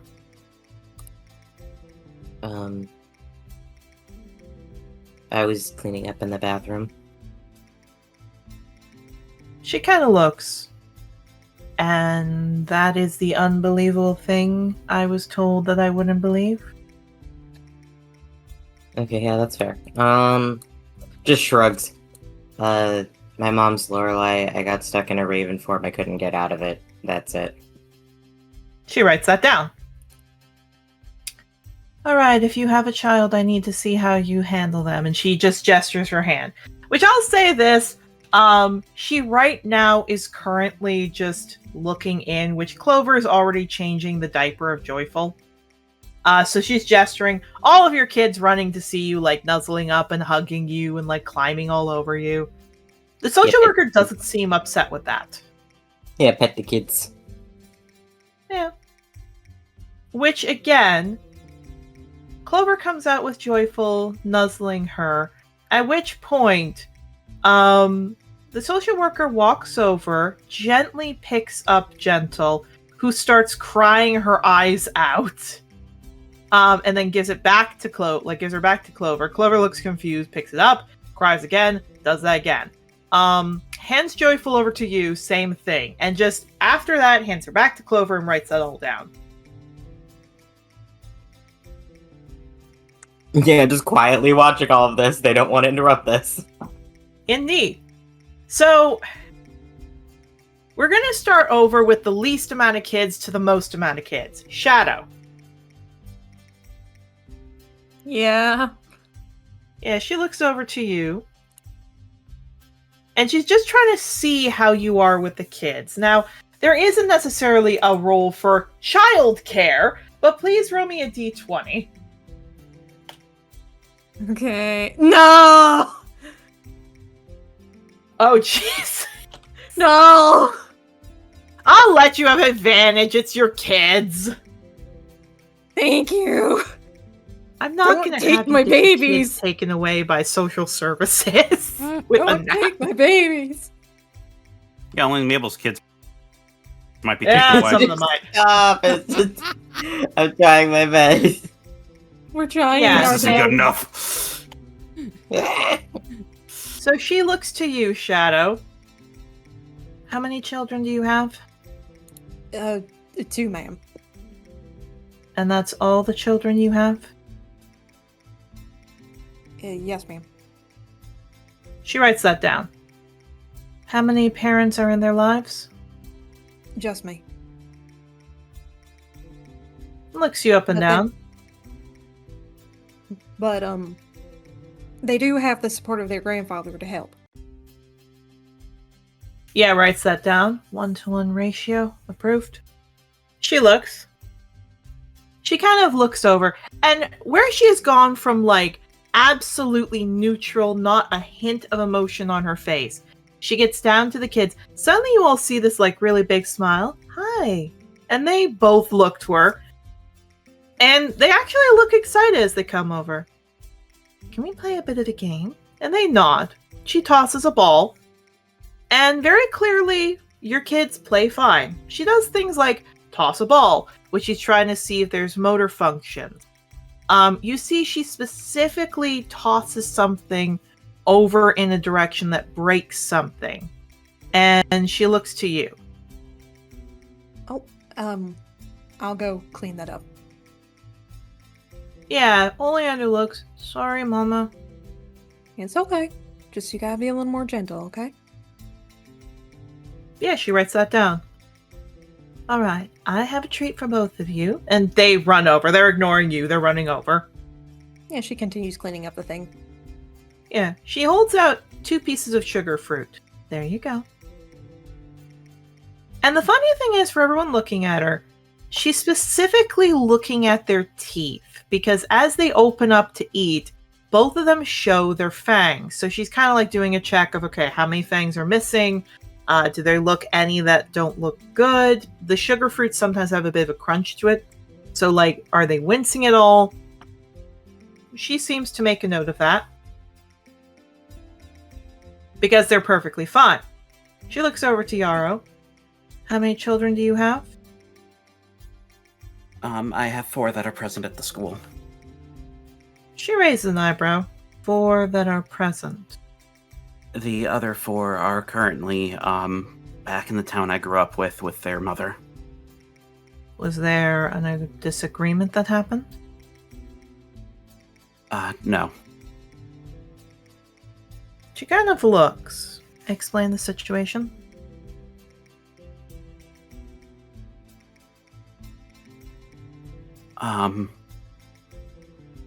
I was raised in a cult and I haven't been able to get the mother out yet.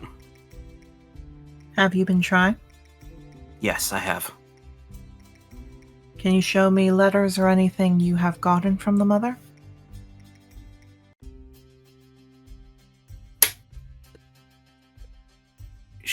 she is not allowed to send them out. I see. Have you been sending funds to where she is at all? Any money or possessions that are sent there are collected by the leader. I understand, but have you even tried to send something there? Before I came to the school, I would regularly visit to try to make sure that they are okay. She seems to write something down, okay? So you have 8 children. Yes. And how many partners?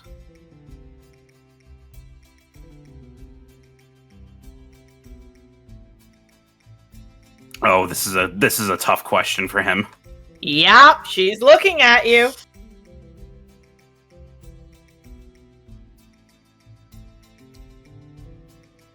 Clover actually steps forward. Two. She nuzzles Yarrow. I'm one of his partners. Okay. And one of them didn't know this was happening. He's in another room called Cedar. So 3 partners. Yes. And she looks over to you, Yarrow. Yes. So you also share Mabel's children responsibilities. No. I help out. Mabel shakes his head. I'm not with Yarrow. I understand that, but your girlfriend? Tilts head back and forth, but then nods. Is also dating him. So she looks over. Are you helping with the chores with Mabel's children? I aid with the chores for all the children.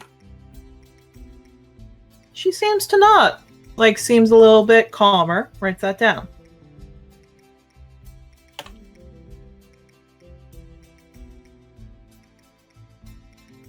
And she goes into test. Flair kind of looks confused at her, but seems to try to act tough. He's fine. Wave looks scared, but she seems okay with him. He's fine.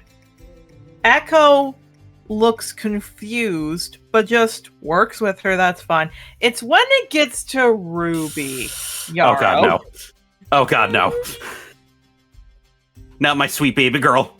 That's just a little child. That's such a child. She's a little fucked up, but that's okay. Here's the We still love thing. her. That's not Yarrow's Here's the fault. thing. She's just like that. Here's the funny thing. With the baby, she does things like a reflex test. So, are the reflexes fine? She writes that down. Which requires a small hit with a mallet. Like a tiny, tiny hit. Now, all the kids either respond to sniffling a little bit because they didn't like that or something else. Here's the thing. Oh no. Ruby, when the little mallet hits her leg, goes from looking happy to you to suddenly pinpricked eyes and looking up at her. I would be very careful. She is a Fae deer. She is a what? At which point, opening up her mouth to have the 4 openings, that little Venus flytrap mouth, she just goes boom boom. At which point, her clothes are on fire and her hair is on fire. Immediately create water. Here's the funny thing. She was surprised, but as soon as it's out, she just blinks and writes something down on the paper beside her. Does not seem angry at Ruby. She just gives her a sugar fruit, which again, she's happy. I apologize for that. I told her to only do that to people that hurt her siblings. It's all right. I am happy you taught her how to defend herself. And she writes that down.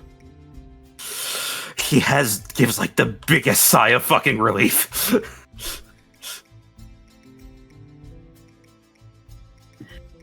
So, stands up, walks over, goes to you, Mabel. Yeah, Lux. You have, and looks at this, 3 partners and 2 additional aides. Nods. Writes that down. And again, she's looking at the kids, she's looking at their teeth. She sees Joyful, she looks at the surroundings, she looks at the toys, she looks at all of this, and then she kind of looks at it, looks to all of you, looks to you, Shadow. You're fine, I see no issues. Thank you. Yeah. Looks to you, Yarrow. You're fine. I see a few issues, nothing bad. Thank you. Looks to you, Mabel. Do you have any skulls or bones on your possession? Didn't I get all of them confiscated? You did! Thank God! Yeah, Blinks. No. Are you planning on collecting any bones or skulls? I mean, in all honesty, yes, but that's just the hobby. Are you planning on reviving any bodies, such as young children in graves, or such as people who do not wish to be revived for the purpose of scientific discovery? Yeah, complete, disgust on their face, not able to hold it back because I would not do that. She nods. And have you at any point since your trial, with the convictions I am reading here, murdered anyone, tried to revive anyone, confiscate something that required somebody to survive, or kill a child? And she closes the, rolls the scroll up a little bit. I've performed revivals that were consensual, and I have permission from the Sovereign to do so. She nods, writes that down. I don't think I need to come back here anymore. I think whether you believe it or not, sir, you are a good parent and you're doing well. Just nods. All of you are. I will need to stay for another few days just to see how the children are in school. But if I'm being quite honest, and she puts the scroll away, I don't think I really am needed to do this here. Elrune, on the other hand, I will be assessing quite a bit to see how many of these children he actually has. And she turns to you, Ivy. I'd like to see you at the Porcelain Peacock for lunch today.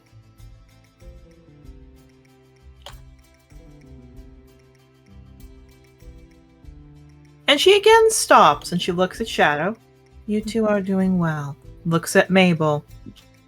I'm happy to see that though you may be a necromancer, you respect life. That's rare. I see no reason that the children should be separated. And she just leaves the room.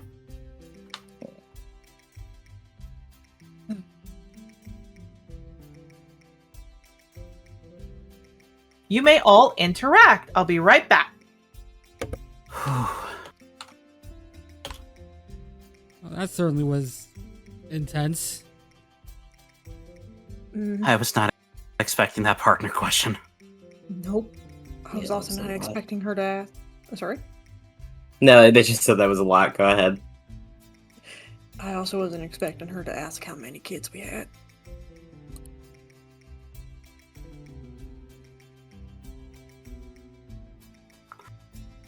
Mm.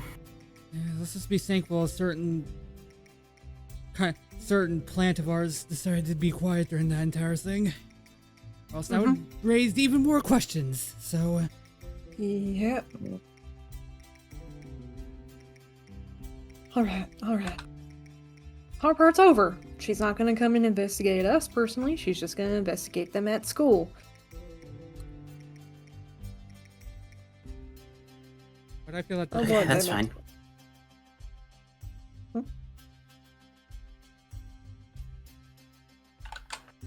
Is it though? I mean, yeah, considering their proclivity to raise hell at school, I think it's best we probably don't.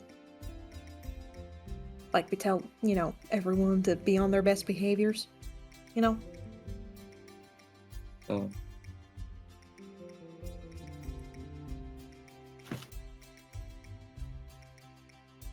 Mainly our two, she turns to Mabel, Sage and Vale's proclivity to get into fights in particular is what I'm referring to. Yes, Sage knows how to behave himself. Vale, she does well, and I mean, I know she means well. She's just defensive. That's probably my fault. I don't worry about Sage's ability to act better under pressure. I'm just She glad just that gets she a- was also fine with Ruby.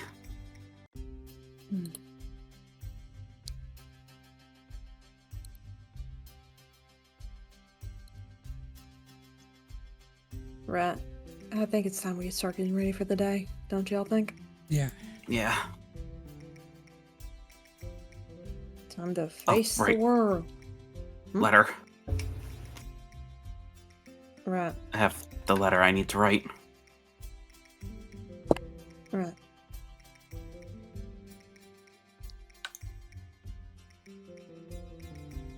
Time to get a new Google Doc. Indeed. So, let me explain this. As all of you are there, she kind of looks up. Mabel, could you watch the kids for a bit? Yeah, sure. Thanks. I just have to go to the library real quick before breakfast.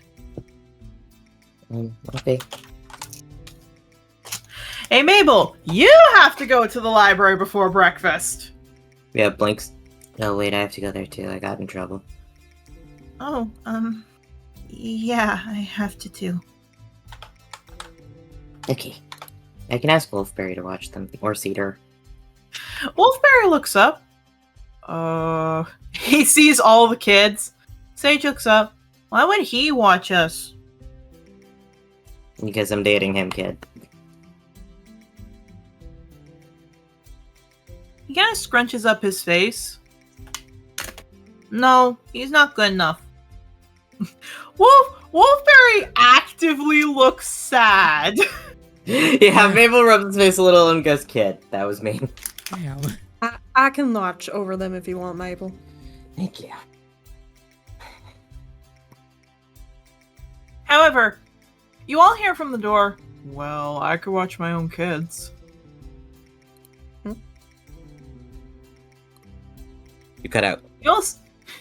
You'll see a guy without a mask, dark-skinned, black hair, comes in, and Sage again, he's a human.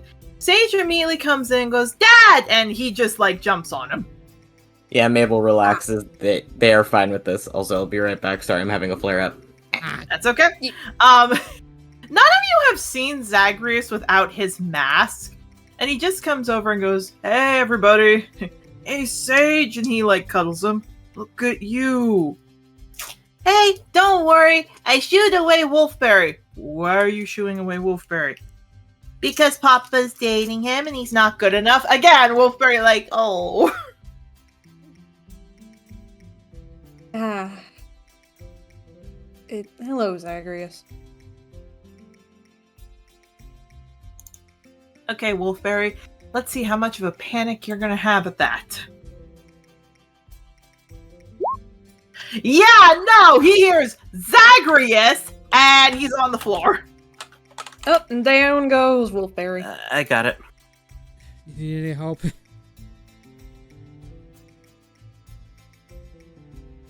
I mean, she turns to Zagreus. Is there a code name I could call you in the meantime so we don't have that happen every time? No, it's alright. You probably won't remember, but he kind of looks. You can call me Zhao. Zhao? I don't know, it's a name I made up in 5 seconds. I didn't think that would be an issue. He looks at Sage. Why isn't he good enough? Because if Papa starts dating him, then he might not want you. Well, that's just silly. Papa had a celestial marriage with me. Still not good enough. Okay, buddy. He just pats Sage's head. Vale looks up to you see, this is what I have to deal with. Yeah, she Because blinks Zagreus at is that. here, Ivy's trying to sneak out. Shadow just kind of blinks, scoops up Vale. Yeah, I see what you mean, but you still have to be nice. She just sticks her tongue out at Sage. Sage sticks his tongue out at her. At which point, as you're walking away, Zagreus looks up. Oh, cat girl.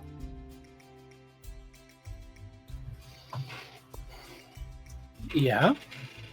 Sorry, I don't know your name. I'm really sorry. I didn't want to call you Druggy. May would have been an apt name. Ivy's lost all regret of slashing this man to pieces. First off, what's your name? Ivy. Ivy. Got it. I'll remember that. I am sorry. My brother told me to tell you, if you want to talk with him, he needs some more time, but he's thankful for the prayer.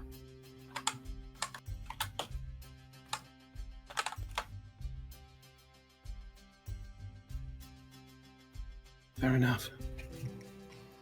Don't worry about him. He gets like that sometimes. I'm sorry. I can try to push him to come out. If Tristy doesn't want to talk to me, he doesn't want to talk to me. No, it's not that. It's Sage looks up. Who's Tristy? Never mind, little guy, and he puts him down and gives a shove. He's how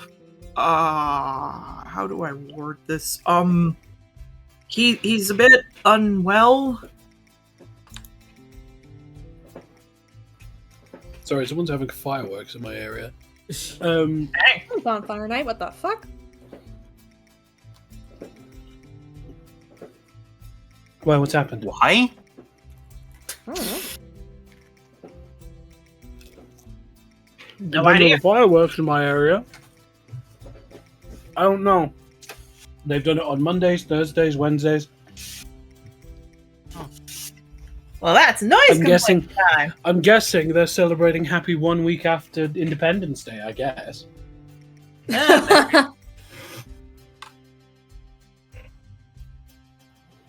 But no, he looks up. Kind of like scratches the back of his head. He's not been eating. For fuck's sake! Yeah, I'm trying to get him to. I'm trying to do that. He hasn't been feeding since you and him stopped talking. He's the one. Okay.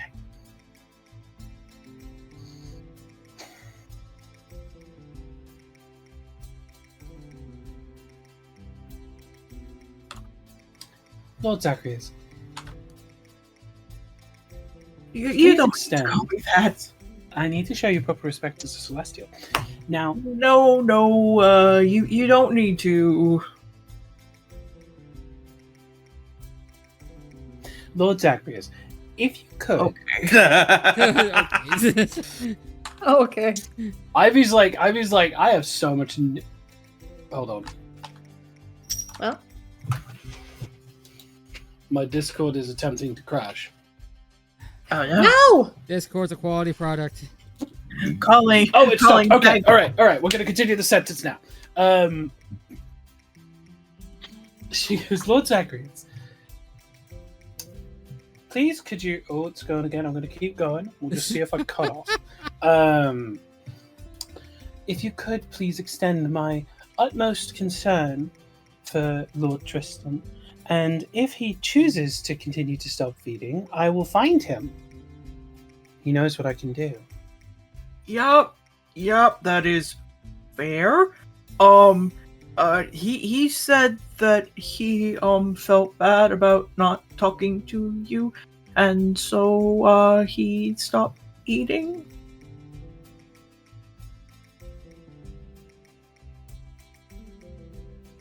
Oh, no, there we go. There he goes. That was perfectly timed. God, no. That's great. I didn't have any sound there, so it's like, oh god. That was funny. For everybody else, from our perspective, we just heard the call leaving sound. Yeah. God. Can edit that in post. That was And there perfect. goes my lovely. And there goes my lovely boyfriend. Gone. That was peak comedy. That was. It was unintentional You know- comedy. Can't write shit. Oh, Nelly. Yeah, you can't even write that. That was just gold. Oh, Nelly. I will say, well, Ivy, I will say, goes on like a little screaming match, and because of the time, we're gonna go on break. Break. I'll see everybody here at 5:16. Woo. Whoop. Great. And now for the ad break.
Welcome back, everyone. That was a fun time, now wasn't it?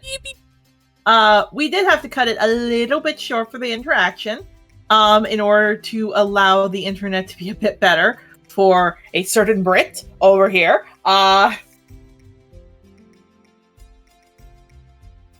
What do you... Oh no. Eh, I hate this bit. I hate this joke. Again, please, one punch. Somewhere non-vital. All right, the spleen, got it. I think that's technically vital. The Really? foot. Why would you want to punch his foot? You said non-vital. Arm. I was thinking arm. Maybe. But no. So, to explain for everybody here, we're gonna cut back into the scene where, Zagreus just revealed Tristan is not eating. And specifically because he feels bad.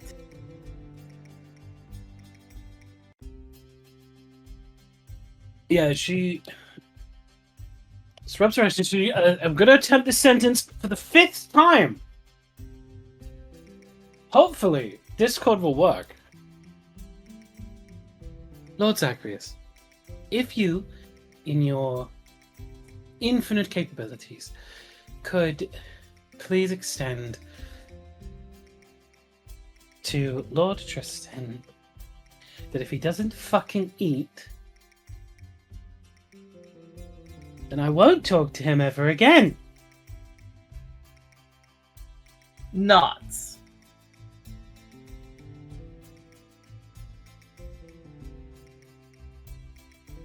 I will let him know.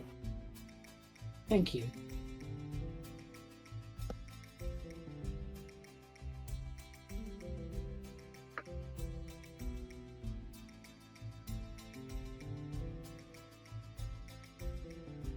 Yeah, he looks, I'll take care of the kids and then they'll do that. I promise you.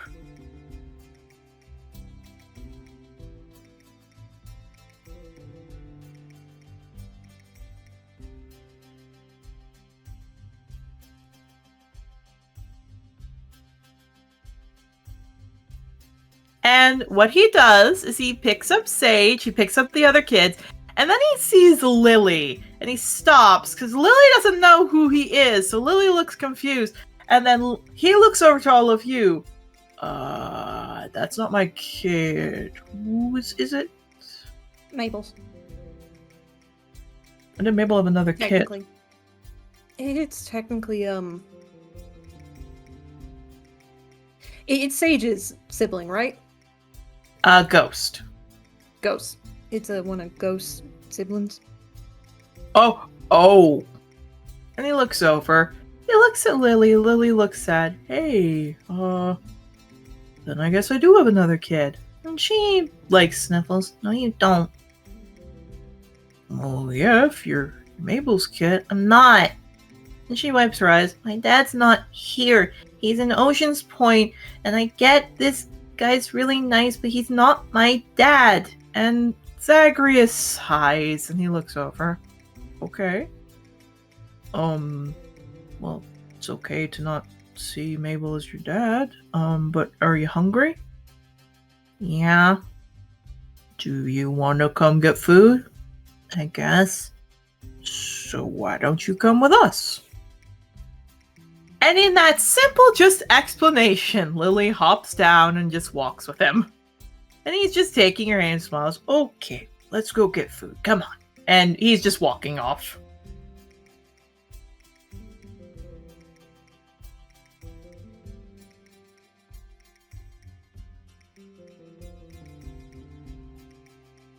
Again, this guy's like, I don't want to push this kid, but I really need this kid to get going.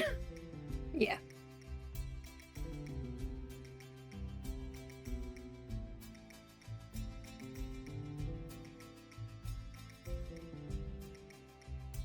All right. So you may all interact for a bit.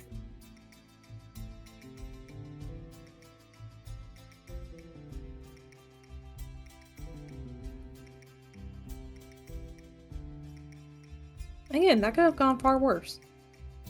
Yeah, honestly.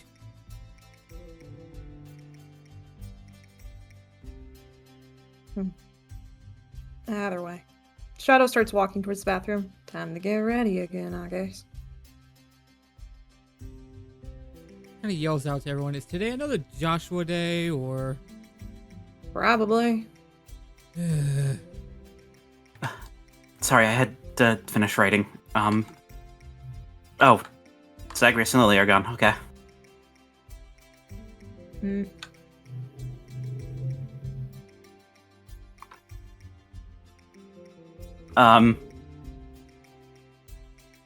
Long story short, Octavio, you remember that circus owner that we met, in Canrig? Oh, right. I'm just sending her a letter because she knows how she's, yeah. Yeah, he's Because of the work she was doing with that bear. Shadow pulls her head out. Bear. He looks around very carefully to make sure that there isn't anyone but us around right now. There isn't, except for Carmilla. Carmilla's good to listen to this. It's fine. Carmilla's Carmilla. She was helping to smuggle a bear folk. Shadow's ears go from looking downtrodden to immediately full up at attention as she comes a little closer. Did you get a look at them? No. I have no idea who the bear folk is, but I got correspondence that said that the quote-unquote delivery is complete. Oh, that's good. All right. And again, in case it's not clear, I don't mean that as like slave trade or anything. I mean that as in she's No. trying to, yeah. Yeah, no, I understand. Her ears just flick back again. If, can I get her correspondence as well?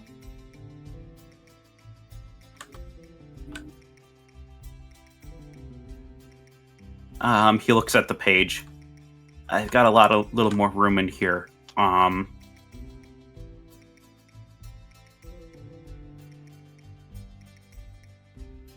Let me meet up with her more before I talk to her, because it's technically this is the first I've talked to her besides the other letter I sent, but I think this one might arrive sooner because I'm going to be sending this priority. She gives a very slow nod. I understand. I'm sorry if that's a big ask. No, it's okay. I understand what's going on, why you want to, but I also know that this is a very sensitive and very No, I get it. yeah. Well, if she ever writes about a spirit bear, please let me know. Of course. Yeah, at that, she droops her head a little and goes back into the bathroom.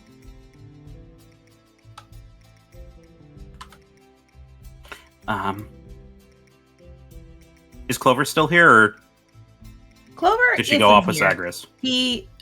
She left with Mabel because both of them right. had to go to the library for a little bit. Right. Also, hello, my stomach no longer hates me. Hi. Yay! Mood. Well, I mean, it does, just not as badly right now. This is true. It has been momentarily satiated. I gave it Imodium and it went okay. It went fine. I'll calm down. It went fine. Fine. I just imagine it jingling the pill like a pill bottle around like a bunch of keys. I mean, yeah.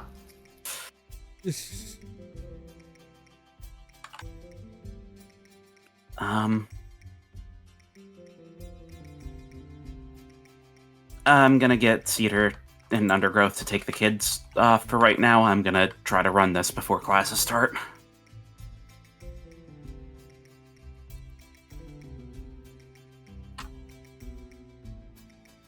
And he's going to grab his kids and head out.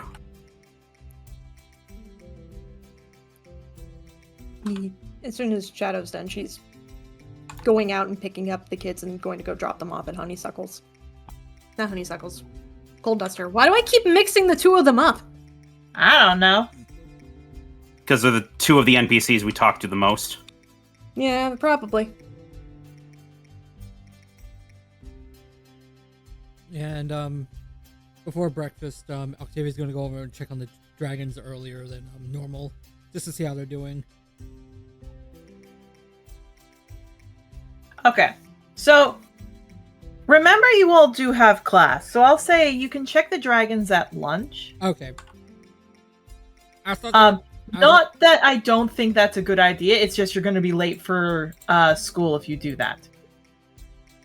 like I couldn't just pick up like a small little thing to eat on the way there, have it with the dragons, and then be off to class. No. Okay.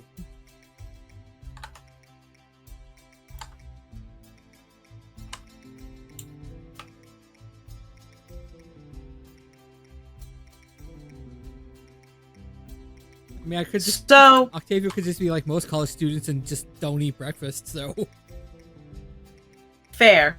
The other reason why I'm saying you can't see them before is you have to find a time where people will be spread out enough. Because if everyone's heading to breakfast and they see you going to the stables when Jocelyn is not there, that's gonna be suspicious. Don't be suspicious. Because it's another thing when you're going to visit our like instructor. mm-hmm. Yeah, it's different when you have the excuse of, oh, I'm gonna go see Jocelyn, but now you're seeing no one and everyone will be confused.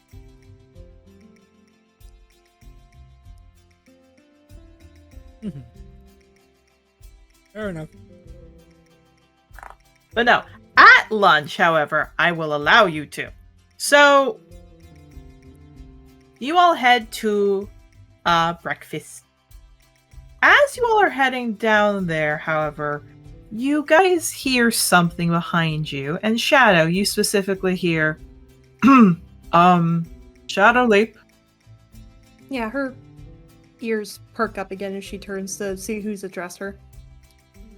You see Timothy on one side and Mountain Crest on the other. Yeah, her ears snap back again. They nod. Mountain Crest goes, I'm not big into these fancy things. You go first. Timothy nods and he walks up. So, I don't like that I was lied to. She gives a nod. I understand. If you want to stop, we can. Let me talk. And he does look like he's trying to be a bit more forward.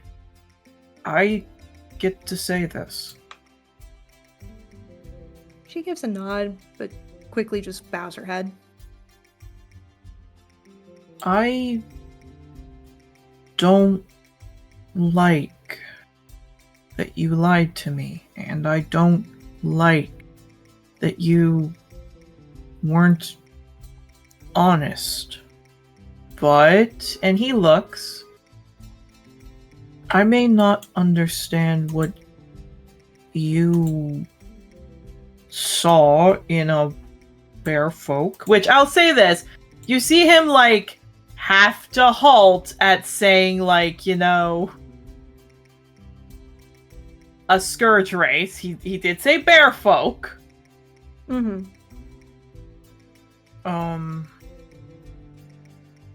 But I believe that if you truly do like them and truly do care about them, and I don't think I'll be into them then, and he kind of like kicks his foot, I'm alright being with you.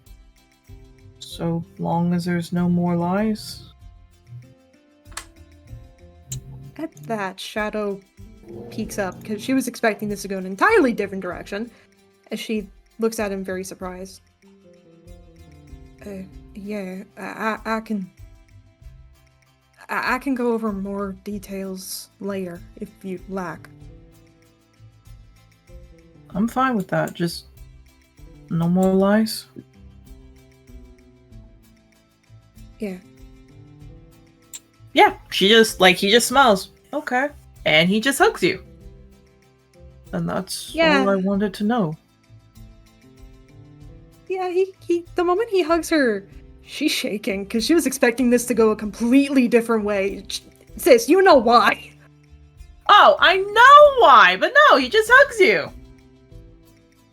You know, she's shaking, and she, like, very timidly hugs him back, because again, she wasn't expecting this to happen.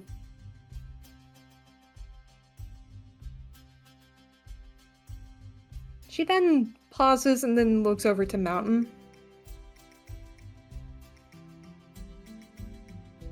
I mean, I could ask a very inappropriate question, but your kids are right there. She gives a nod before pointing at her ear, like whisper. He looks over.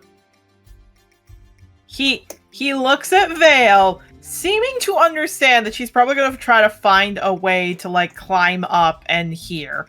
So, he looks down to Vale, pats her head, turns her around, gives her a shove in the direction of Yarrow, as he does with Oleander. And in the time before she can tell you, like, he was mean to me, he whispers in your ear, well, I mean, I was going to say that you were into wild stuff, but I didn't know you were into animal kind of stuff. And he is putting up his hands like, it's a joke, it's a joke. Yeah, she kind of gives a blank stare before a slight snort comes out from her mouth, like from a laugh. Alright, I wasn't expecting that one. Yeah, he's looking at you like, I'm not trying to make up something that upsets you, I'm just saying this. No, I get it. Again, you're both entitled to explanations, and maybe later tonight we can. At which point, Mountain goes up, oh, no. No. Mm-hmm. You're telling this to us at breakfast now. Timothy goes, I think the lady decided, oh, no, you do not get to go with that Minotaur shit, and turns back to you. You're gonna tell us now. Okay? She looks slightly uncomfortable for biting her lip. How far back do you want me to go? When you started dating a bear folk. Like, Lord, dating a wasn't that new one? age and all that. Yeah, but like a sky, a bear folk is a bit much. I'll have to go further back in order to explain that one. Nods. Timothy smiles. As for us, Mountain looks down to Timothy. I'm not into gas, if I'm being honest. I understand. And Timothy looks over. No offense to you, sir. I find that you might have the heart of it. Could be appealing, but you're a bit too You can just say I'm an asshole, buddy. At which point Timothy rubs. Yes, you're that. Right. So long as you just be friends, I don't care. They nod. Mountain goes over and licks your muzzle, and Timothy goes to, like, on his tiptoes, kiss your nose. Yeah, she's kind of crying a little as she hugs them both. Thank you. Mountain smiles. No, we're hot! Which, by the way, Vale saw that you're crying, so she came over, and guys, I'm so sorry to describe this. Cat claws on scrotum, if we will. Ugh. Yeah, at that, Shadow quickly leans down and scruffs Vale very, not hard, just very quickly. Vale. Yeah, she looks. Mama, don't be mean. He made you cry. Mountain is on the ground, like, crying, holding his private. Yes, but Vale, that wasn't nice. He made you cry. It's worth it. I was happy, sweetie. Crying doesn't mean happy. I will say, from where Sage is, he just whispers up to Zacharias, see? At which point Zacharias blinks, yeah, that's the Ulysses raising kid effect. At which point Marigold looks up, looks a little sad.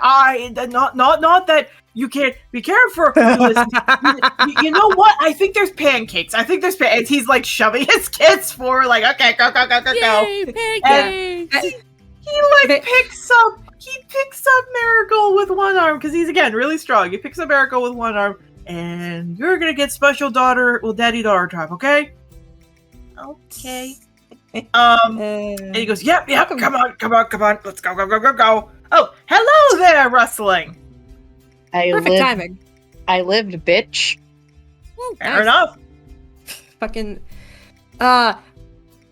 Shadow sees that before turning her head back over to Vale and just giving her a very, like, stern look. Sweetie, I cried when I held you.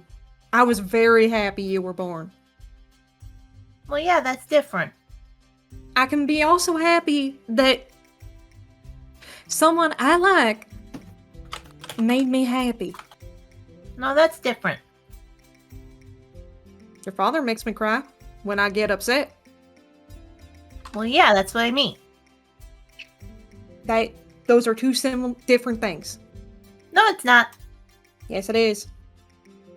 Yeah, she sucks our tongue. No, because when you cry for me and Oleander, that's because we make you happy. He's crying. Well, you're crying for him because he made you sad. There is an understanding where she's like, if it's involving me and Oleander, we can do no wrong, but if it's involving someone else, they do wrong. Yeah, she sees that. Her eye twitches. Veil between worlds.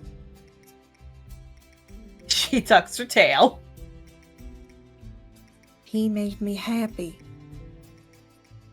Mountain just lets out this little guttural whine. And that wasn't enough. And she's trying to get out of your grip. No, a very soft growl can be heard. Veil. Yeah, she tucks her tail. Sorry. It's okay! It's okay. Yeah, fair. Very fair. She gives a bit of a huff before giving her a very quick lick on her forehead. Good. Now go to breakfast. Yeah, she runs. Again, Sage is just looking at her like, see the BS I have to deal with? This see what I that have bitch, Dad? Basically, it's like, see the BS I have to deal with? That's what. She's a bitch, Dad. He does believe that. He only believes that because fucking Ulysses technically raised her. No, the Sovereign raised her, but still. Oh, yeah. Look. She can be a bad kid from growing up with bad father figure and still be good. She just needs to get the spoiled streak out of her. Don't worry. I hope I'm doing that. You are certainly trying. I'm trying. I need help. Alright. So, before we cut to the library real quick, Shadow and Yarrow, you both have a letter you wanted to drop off? Yep. Yeah, Yarrow's gonna go drop off the letter, and he's going to, because I believe there was, you could either send it normally or you could send it priority so it arrives faster. Yeah, you still have to go to the breakfast area where your Hollyphants were. So when you come in, your Hollyphants fly over. Here's the funny thing. Just as you guys do, just as your Hollyphants would come over, from behind all of you, you hear a cough. Huh? Turns around. It's Morven.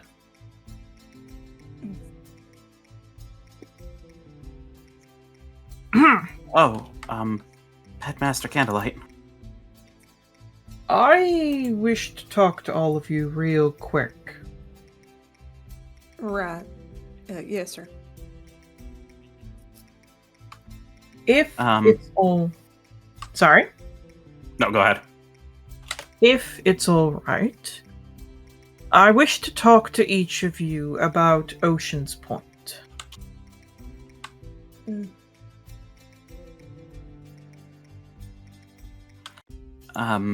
Do we need to go back up to your office for this? No, I can tell you here. As you know, none of you were given pay from Ocean's Point. Right. But I can't necessarily let something you did go let's say, given of a reward. Now, I see Mabel's not here, but I wish to offer something to all of you as a trade-off. Okay. I would like to offer you all a chance at one of two things. Normally, all of you are only meant to hear and see your parents, on our parent-teacher days, when they come to the school to visit near the end of the first and the second semester. However, I feel you all deserve a small break. So, the first option is to offer each of you a chance to contact someone you care about to stay at the school for a week, so you have some peace of mind and can visit them.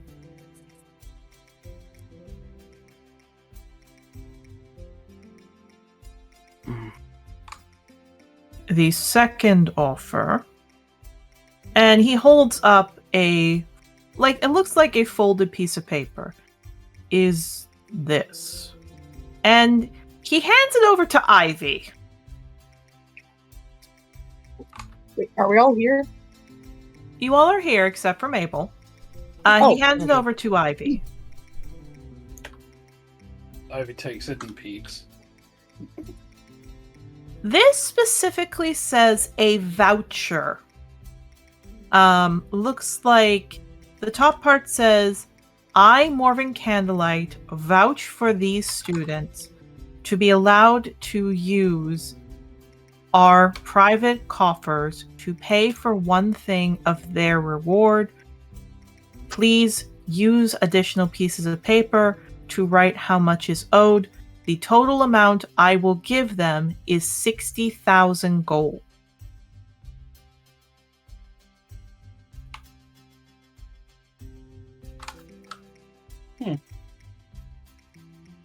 We have private coffers that, again, we use to clean up this, as he gestures. You all paying it back is more because you all messed up the Great Halls. But the least I can do is offer you all, as he gestures Ivy, for you to hand the piece of paper to other people so they can see. I mean, she doesn't, but she nods. He kind of looks past the paper down, Ivy. She rolls her eyes and just hands it off to the next person. She doesn't even put it in there, and she just sort of smacks it on their chest. Yeah, I'll say you pass it over to Shadow. Yeah, gives a little bit of a humph as it hits her chest, so she kind of gives a side glare to Ivy before opening it up. Yeah, you see again that 60,000 gold alone, if we will, not paying back, just a loan to the offices that they will be compensated worth the amount that they spend. 60,000, so 10,000 gold for each of you. So, yeah, Shadow sees that. Her jaw drops. Her ears go up on alert as she quickly hands it over to Yarrow for him to see. He looks at it and reads it over. It's very generous. And this is a proportional payment for what we did. Far more proportional. But I'll explain. Pass it to the, Rustling and Octavio. He was about to say the smaller members of the party, but he's like, no, pass it to those two. Nope, I'm not racist. Do I'm not not racist, I'm not sizist. I'm Pass it dating to a those Pakora, two. it's fine. I mean, you're not wrong, but anyways.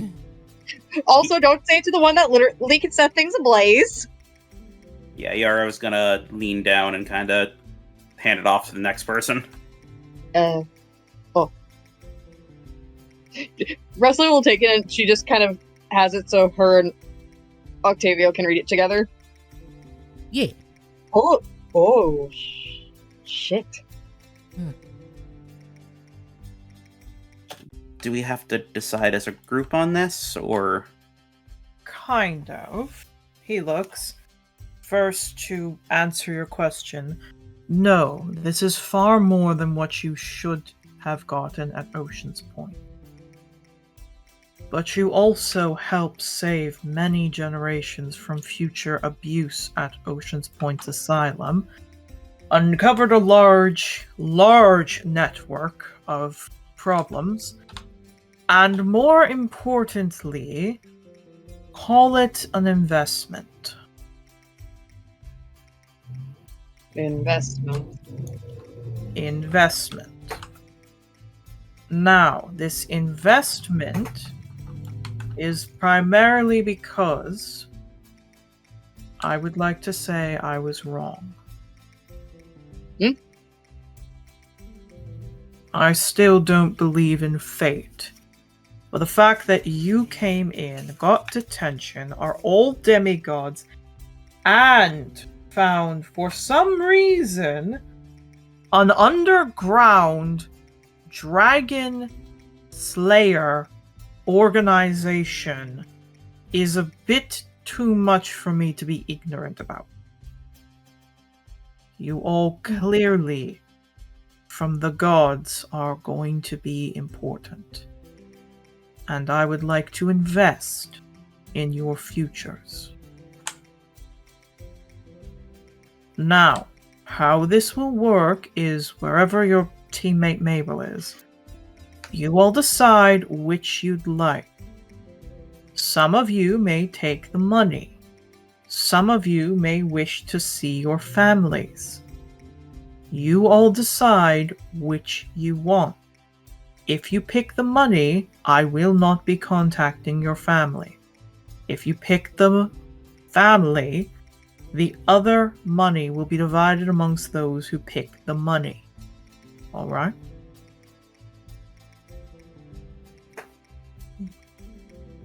That doesn't fair. If only 2 of you pick the money, then you both get 30,000 gold as a loan that you don't need to pay me back. again, we had the money to pay off this fixing of our hall. We just do that primarily to teach people they shouldn't be doing that again and again. And the old thing of understanding the weight of a coin, if we will.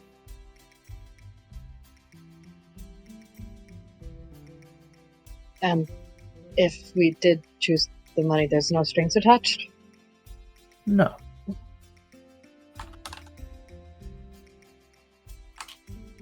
Huh.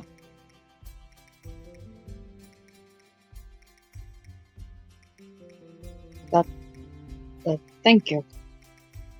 He nods. Look, you should have gotten from them 2,000 gold. But when I specifically heard that you fought a giant creature that was killing people, helped destroy an asylum that was torturing and scientifically experimenting on people, brought back memories so that victims can be given a voice again, I think I'd be stupid to not give an investment into all of you. Yeah, that has Did been end up being a much bigger thing than we thought. Yeah, that has been our entire month ever since we got to the school, so I've not really been processing most of it.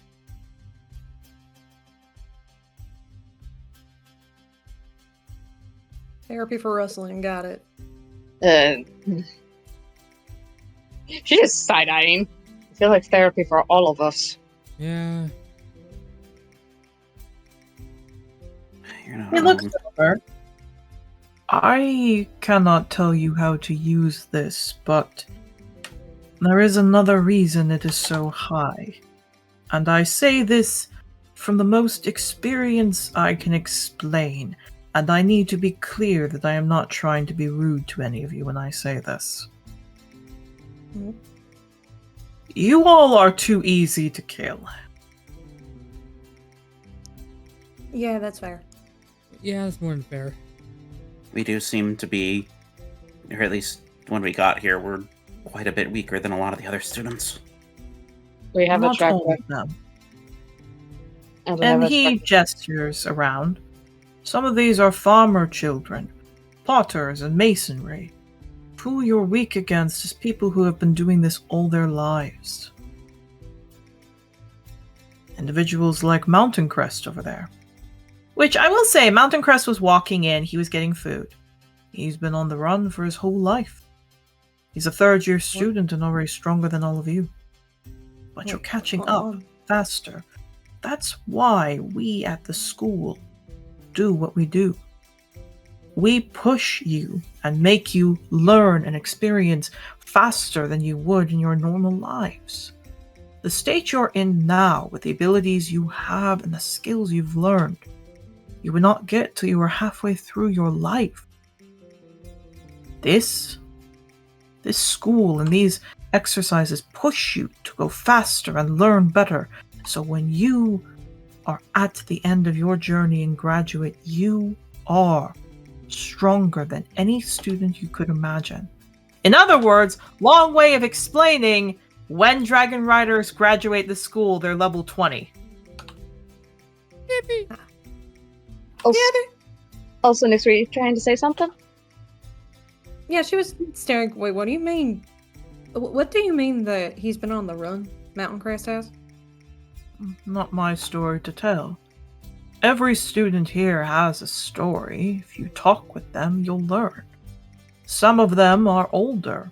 Look at your friend Clover. Who again, Clover also walked with the kids to get food. She's lived a long life and had to face many troubles. I thought she had to go to the library. Oh yeah, no, Clover. Sorry. Yes, that is correct. She went to the library. Your Sad to friend face Clover many- waves a hand and Clover's there. Then she's gone. Yes, yes. So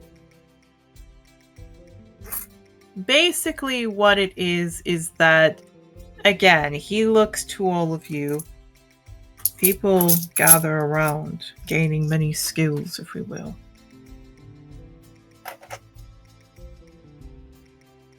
That whole thing, if we will, accumulates translates into stronger powers, better abilities to save oneself. But all of you have grown strong enough so that, well, you all would normally be in year 2 by the time you finish this amount of growth. Now, if I have to say any strings that are attached to this, it is that this money is not used on drugs and alcohol and strippers. Am I clear? Yes, Understood. sir. Yeah. Don't think that's much of a problem. You'd be surprised what can happen when I've done this in the past. This money is solely for places where you would actively go to get better equipment. If you don't mind, I have recommendations for each of you. But it would only be if you wish to hear it. Just like to Yeah. say, how dare this man insult the good student bodies of all of our universities out there? Are you saying that they take hard-earned government money and spend it on weed? Yes, but that's besides the point. How dare you Jesus Christ. accuse an educationary group who are struggling with not doing anything with their lives to do something with their lives? I feel called out. Stand for all of our students. No, I'm calling out I feel everybody on my called out. campus who smoked weed. No, you would I walk just feel through called out in the general. car parks. You would walk through the car parks on my campus, and then you go from one corner to the other, and just in the middle to the 3/4 mark, you would just go through what I'd like to refer to as the weed cloud. God, I miss you it. You would just walk through and just wee, and then you'd walk God, I later and it's gone. God, I have missed being with you fuckers. Yeah. Yeah. Trothar So- Chronicles does not promote the use of weed clouds. I've Yes, missed don't them. use the weed clouds. It's good to be back. About the day. Any recommendations would be appreciated, whether we use this money for it or our own. I especially given the close calls we've had.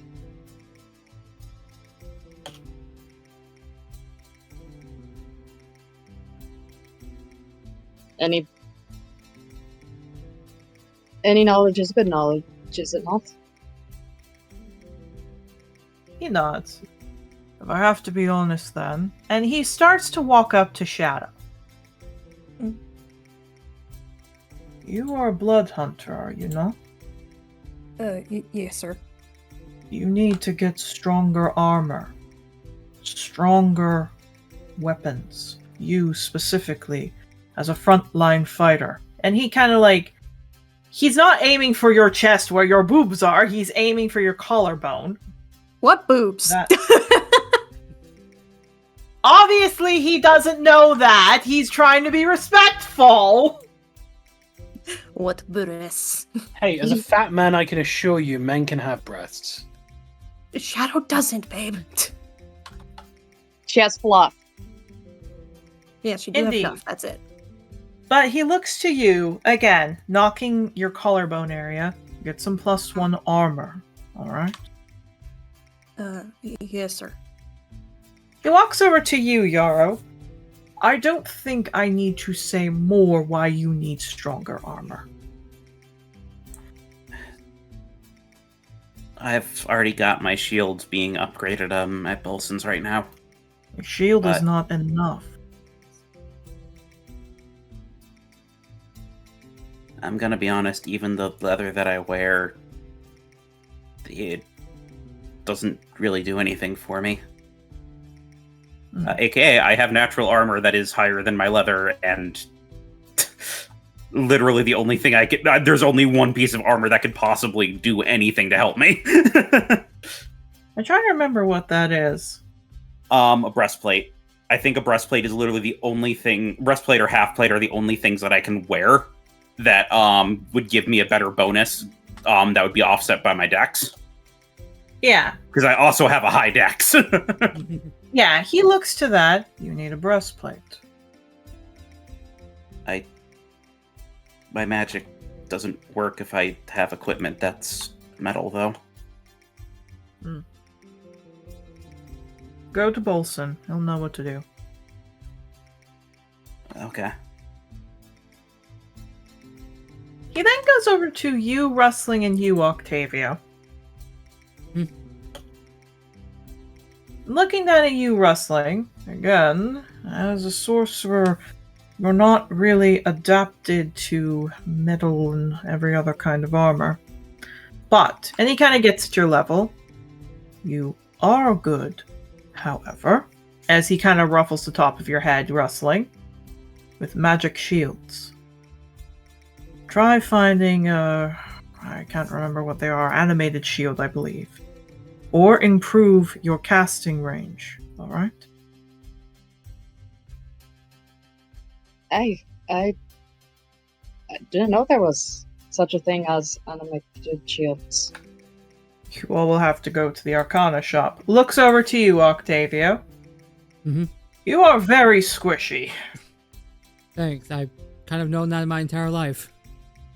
Get yourself better armor and some kind of a form to defend yourself if you need to.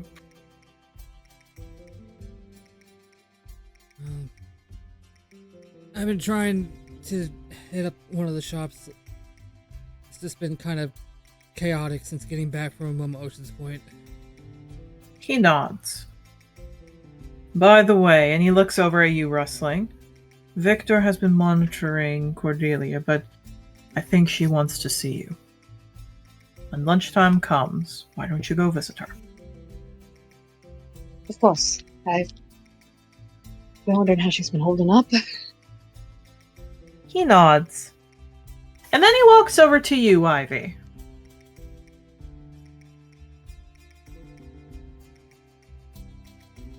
You also need some more armor, if I'm being honest. Possibly something a bit more sturdy for you, if we will.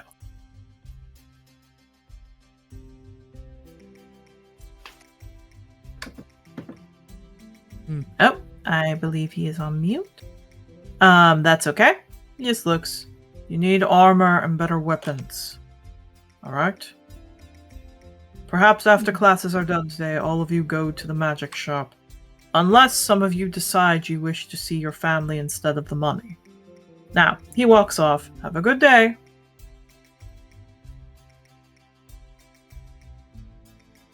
Huh. He's not so bad from what I first thought of him. Well, now that we're not on his bad side, for sure we're not as bad anymore.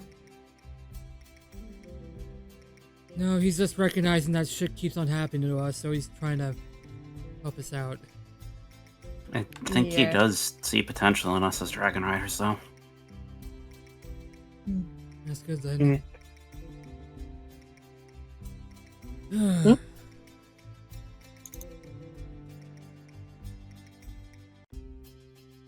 I'm also sorry I haven't really been with it as of late. Ocean's Point took more out of me than I thought. You're fine.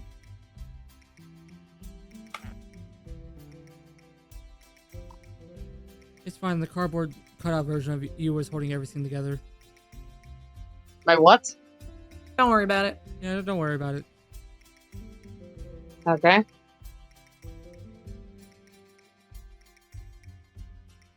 Okay. So, on that note, Yarrow, you do see your father and mother come walking up and hug you. Chrysanthemum looks at you. I missed you too much. Come on. And she nudges you. Breakfast time. Yeah, of course. Have I sent the letter yet, or? Not yet. The Holyphant is flying over to you. I just gotta send something really quick, and then I actually have something to ask the two of you.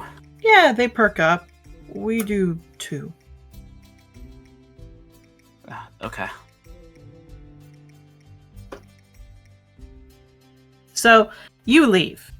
Rustling, as a reminder, because this was the last thing that happened before you were not here, Before I got hit with the plague. indeed, Alabaster comes up to you.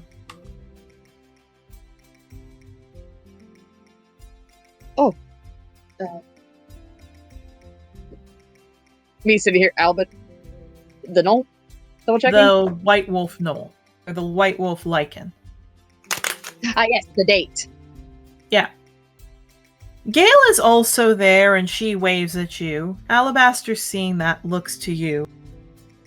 I would still like to spend more time with you, but I don't want to take you away from your sister. Do you want to meet her? I think you should get to know her first, then I'll do that. She furrows her brows. Do we have practice today, or? No, I just thought after our date, if that's what you want to call it, we could spend more time to see if you're okay with me. Oh, sure. I was just asking to double checking to make sure if it was going to be before or after. Is all. No, he nods, technically after. Yes. Okay. I also won't be here for lunch. I have to do some follow-up for Ocean's Point. Yeah, he nods. Of course. She'll give him a side hug. Yeah, he wags his tail and he puts his, snout on the top of your head.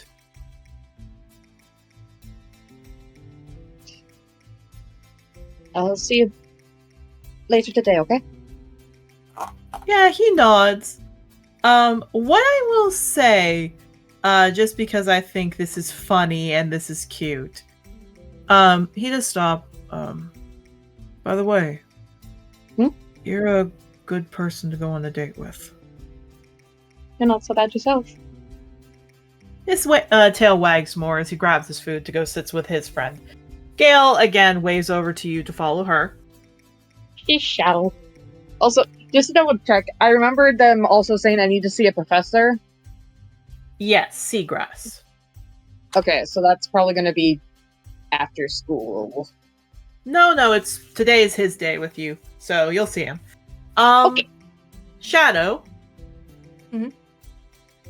You see Timothy and Mountain Crest have their food. Timothy calls over, "Yo, let's go!" Or that would be Mountain Crest. Mountain Crest calls, "Yo, we're over." You can't say that to a woman. Yes, I can. And he looks over to you. Come on! And he's going to sit down. Timothy rubs his face and just gestures for you to follow. Yeah, one second. She quickly drops off the letter at her Hollyphant and then quickly runs over. You do. Octavio, Boy. you specifically see, for your part, you specifically see, that Rose, who's picked yourself up a plate, walks up to you, licks your head, smiles. "Come on, lover boy." Alright, I'm coming.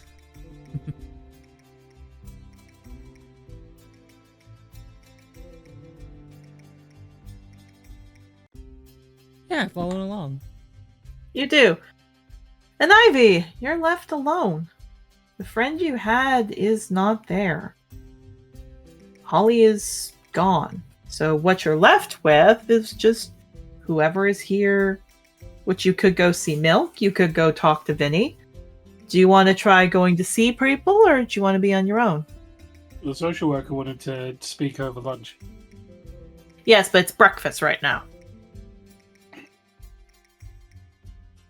But you wanted to meet at lunch. I'm so sorry. So much has happened. No, It felt like that's we was at fair. lunch. That is okay.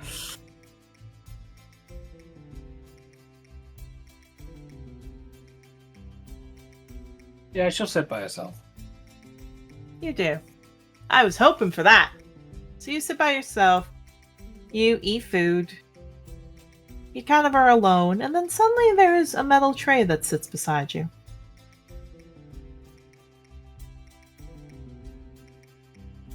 She looks at who the owner is. There's a paw, and you see it's Milk. Hey. Milk in the Jar, if you remember right, was the third-year student who basically gave you all a tour around, if we will. Her mom is Cream. Milky? That's very fair. So, she sits down. How you doing? Fine. Yeah, smiles. I heard about what happened with your friend. I'm really sorry you had to deal with that. But you know, and she looks to you, as a tabaxi, you should try to find your pride.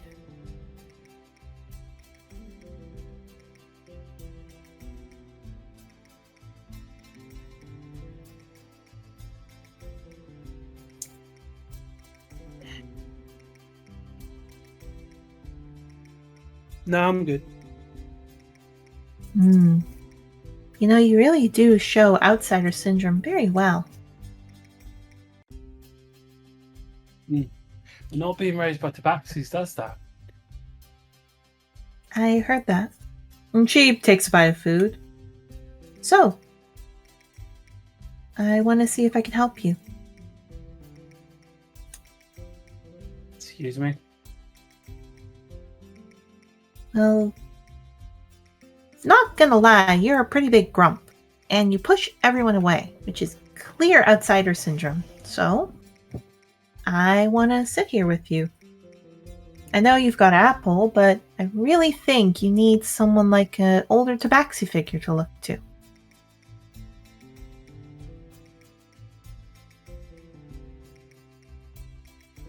That's what we do as prides.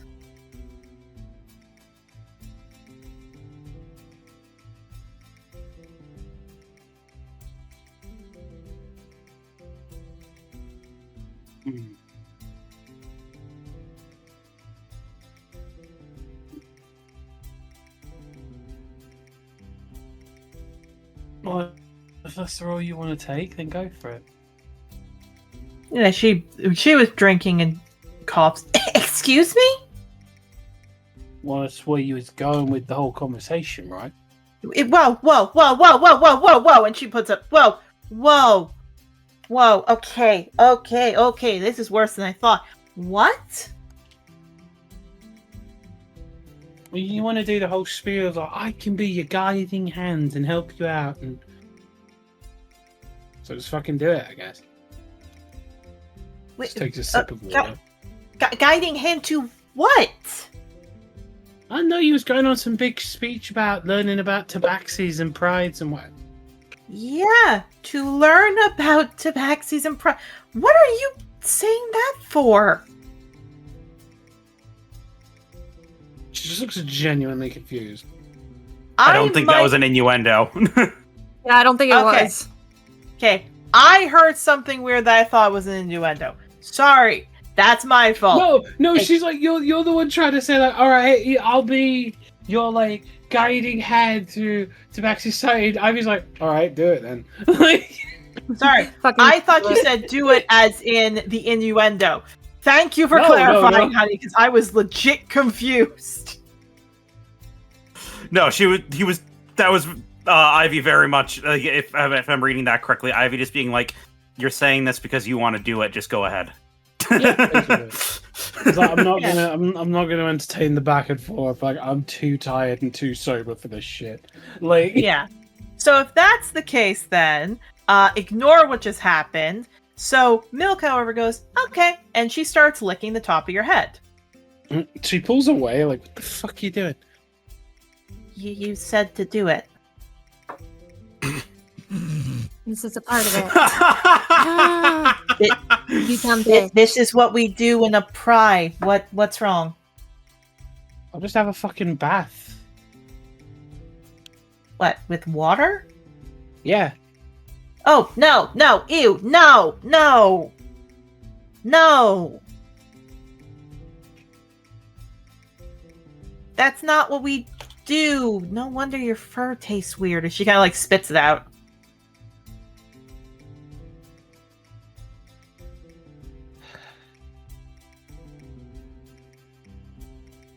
She kind of sees that stuff. Sorry, I'm not used to that. Sorry. Okay. She looks. If we have baths, that damages our fur. We only do that if we're covered in blood or something. Normally we just, lick yourself. That seems incredibly disgusting and unhygienic.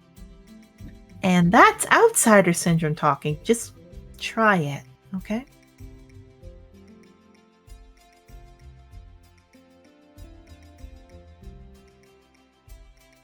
Fine.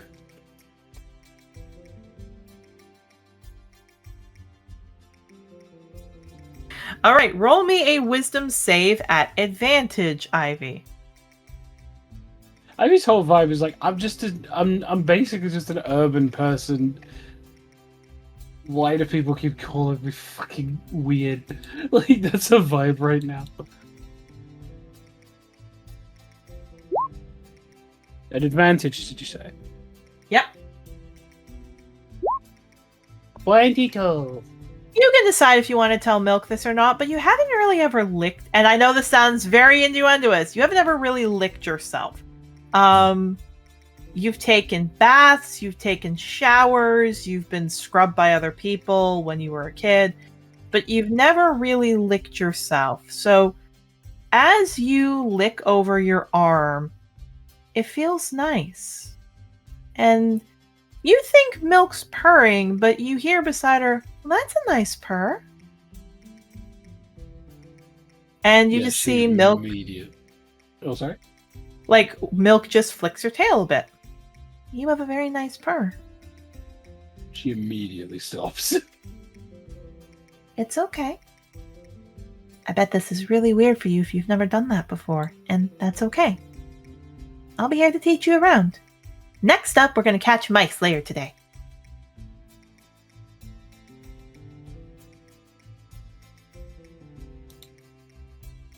Or rabbits. We don't have to catch mice. That's kind of a little kid thing. We can catch rabbits. Does that sound fair?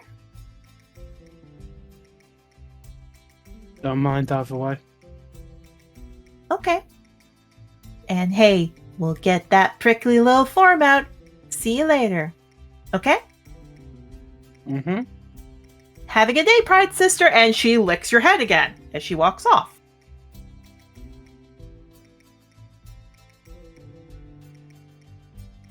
She does this deep, long sigh, and she just leans back in her fucking chair and just...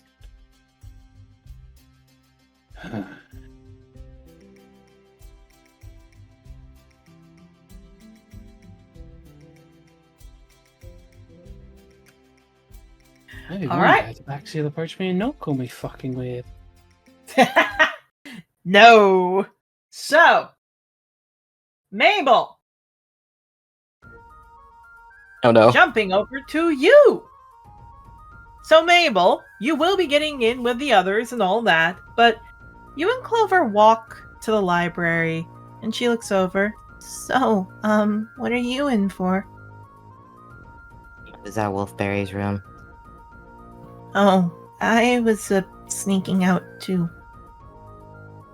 To hang out with Cedar, it sounded like? No. Just tilts head.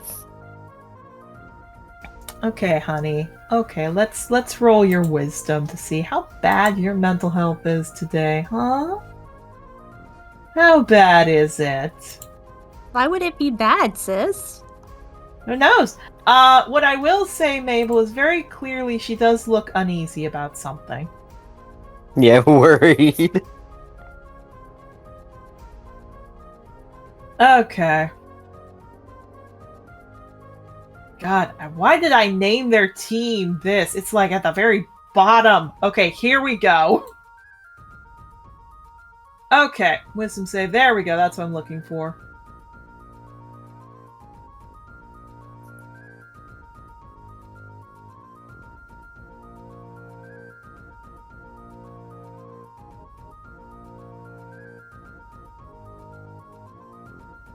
Okay. Yeah, she's okay. It doesn't look like she's hiding anything, like she's trying to lie to you, but she definitely looks like she doesn't want to talk about something. But she looks at you, knows what happened before, and she goes, "It's nothing really. I don't... It's fine, I promise. I just wanted to go to the forest. That's all." Why go? If I told you, you wouldn't believe me. Well, of course I would. No, you wouldn't, but... She puts her ears down. There's just something in the forest that I've been trying to find. What? Okay, we're gonna roll wisdom. Yeah. And she looks up. Well, you know. Huh? The thing, you know? Thing? Yeah, the thing. And she looks down. I've been looking for it, I promise. I've been looking for it for days. Just, you know, like that night. I just can't find it. Mabel's like, I have no clue what the hell she's talking about. You don't know, but Mabel, she's not lying to you, but she thinks you know what she's talking about. Mabel just blinks and tilts their head at her and just goes, I have no clue what we're talking about right now. She looks, I know you've gotten better at that, but you don't need to pretend. What? I promise I'll keep it up. I do. I promise. Wait, I don't know what you're promising me right now. She looks confused. You're getting really good at that, but no, I promise I will keep I'll keep doing it. I promise I'll look for it. It's just been tiring. I don't know if I want... I have no clue what you're talking about, but I don't know if I want you to be doing this. It seems like stressful. I don't know what we're talking about. She looks very confused. Roll a persuasion at advantage because that's your wife. Mabel's like, I don't know if I want you to be doing this. Also, what the hell are we talking about?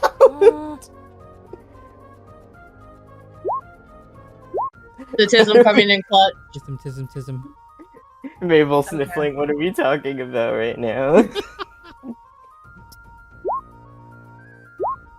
Okay, I give her disadvantage because she can't say no to it. So she looks to you. You know, the bodies. The what? Wait. You told me to go into the forest and find them. And I was looking, and I haven't found them yet. And then when the big storm happened, you came back to the school to protect us, and then said that you had to go, and we had that night, you know? Whoa. Okay, well, I did not do any of that. What? Yes, you did. I did Mabel, not. I've seen every part of you, and that was you, if we will. I did not do that. She looks very confused, but you were... You told me to lie. And saying that out loud, she suddenly looks very panicked. Yeah, just trying to comfort her. It's like, I have no clue who that was. That was not me. None of that was me. I don't know what we're talking about right now. Yeah, Mabel, she is having a full-blown panic attack. I need to get a little bit of a drink of water. You may talk with the group. Yeah, Clover's been trying to dig up and look for bodies, and somebody forced themselves on her or tricked her and had sex with her. Guess who? Yeah, Mabel's just tugging her. So Cambion.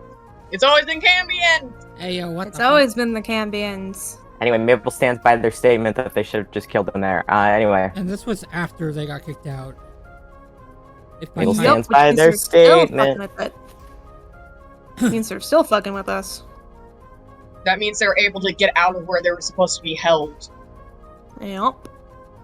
Which means we need to have another talk with Morven. Life is like a hurricane here in Here in Duckburg. Duckburg.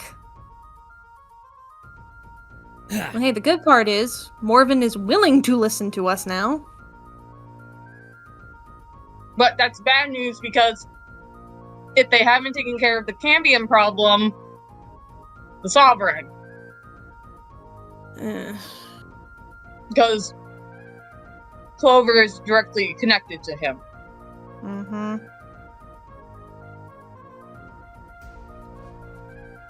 No, I'm not disagreeing with you on that one. This is why Rustling did not think they should have been expelled. They should have been killed. Okay, I'm back. Yeah, Clover is having a full-blown breakdown, Mabel, as she's crying into you. Yeah, just hugging her. Mabel, how are you mentally feeling hearing all this? They're like, yeah, I should have just told nobody and killed them. Yeah, she sniffles. You said to have Holly expelled. That's what you told me. You've been telling me to. And she just grips her head. Yeah, just hugging. You told me not to tell anyone because you wanted the bodies and it would get you in trouble. And if I said anything out loud when there were others, you would get killed. And she's just crying. No, I did not do any of that. Just hugging her. You do. She cries for a while. Eventually she stops and looks to you. She puts her head to yours. I didn't mean to not tell the truth, but you said not to say anything and we were near other people and it's okay, it's okay.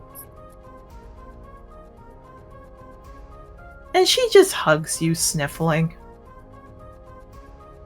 Yeah, I should have killed them when I had the chance. We don't know it was them. Who else would it be? We don't know who the Cambion was. Holly, obviously. We don't know that. There's high enough suspicion to do actions about it. She sighs. Unless you catch them in the act, Mabel, you can't kill someone. I've done it before and gotten away with it. She gives you a look like mother effer! Just sighs. And the first time since you've seen her in a while, she grabs you by the muzzle, pulls you to look her in the eyes, and specifically because she is not happy, Amabellus Miracle Star Keeper. Okay. You do not kill someone unless you've seen something happen. And if you do that again, I won't be comfortable being near you. There's the old Clover. Just not. She is! As much as she's mentally not well, she's like, I don't care if you got away with it before. Killing people that seem suspicious without proof is not what I want. Just nods. Okay. Yeah, she nuzzles you. She puts her head to yours. So, you haven't been telling me to meet up in the woods at any point? No. Yeah, she looks uncomfortable. Maybe we should have a code word or something. That would be good. And she rubs her arms. I need to go out in the forest tonight and bury some bodies. You don't need to. I don't want you being found. And some of them I feel really bad digging up now. It's fair. 2 of them were babies. Yeah. To be fair, if you just leave it alone, then, I mean, how nature works, they're gonna go away anyway. It's about respecting the bodies. Fair enough. She sighs. I'll walk to Grove this weekend and put them away. I promise. If you're sure. She nods. It's okay. I've gotten used to you not being here over the weekend. And she stops. That came out really bad. I'm sorry. Yeah, that makes me feel not great. No. And she just puts her head to yours. I'm sorry.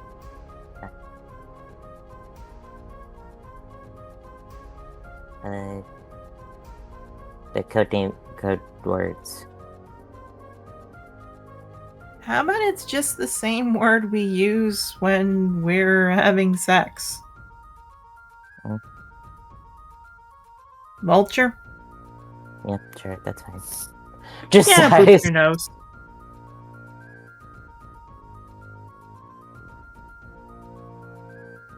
Yeah, it Say just your takes cat's itself name off. when you're having sex. No, it's a safe word. It's like the safe word to stop. Because Oh. Mabel doesn't want to have sex thinking about his cat.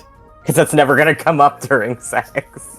I mean, no one wants to think about their pets during sex. It's literally I don't want to think about my son during sex, so that word's never gonna come up. That is fair enough.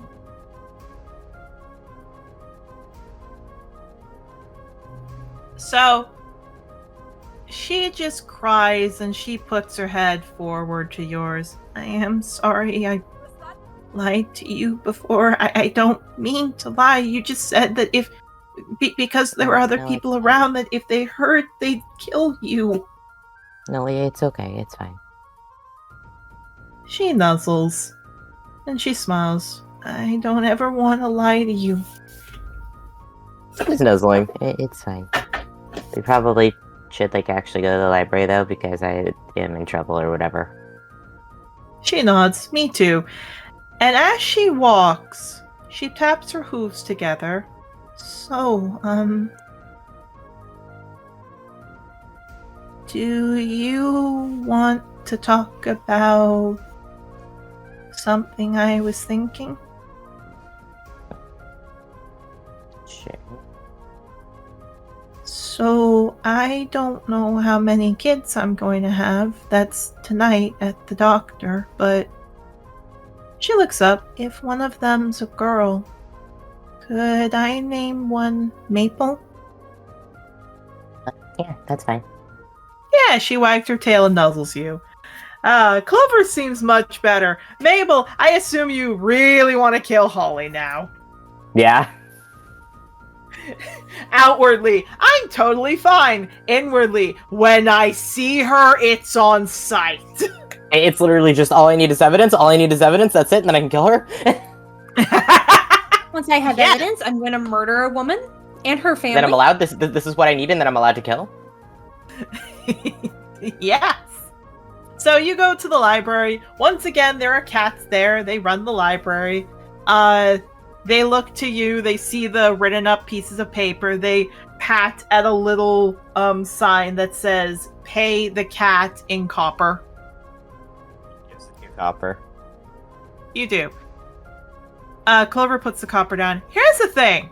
There is one cat, one very big cat, who just starts walking up the stairs. You know it's big because you hear the paws are really big. The awoken cat looks over. Hello. This is not a cat, Mabel. This is a tiger. The tiger walks in and just sits down. Staring at the tiger like what? This is Tiny. He was left here. And she kicks with her, bats with her paw, the copper off the table. Tiny looks down, licks the copper up, and walks back. Just nods okay. He is in charge of finances. We trade these for kitty treats. I get what Fair you're enough. saying.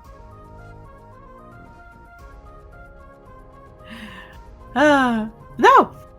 Would you like to go to breakfast? Might as well, yeah. You do! Just as you're about to head to breakfast...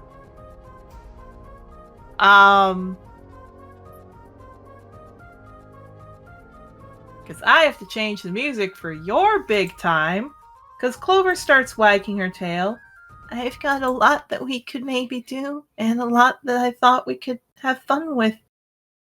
At which point, suddenly a guard comes running up to you, Mabel looks. I'm looking for someone named Amabellus. Yeah. Right. Okay. I've got someone here who wants to meet you. Young dragon-born, half-dragon, I think. She's, very nice, noble outfit. A quartz half-dragon. Do I recognize that? Yeah, that's Jenny.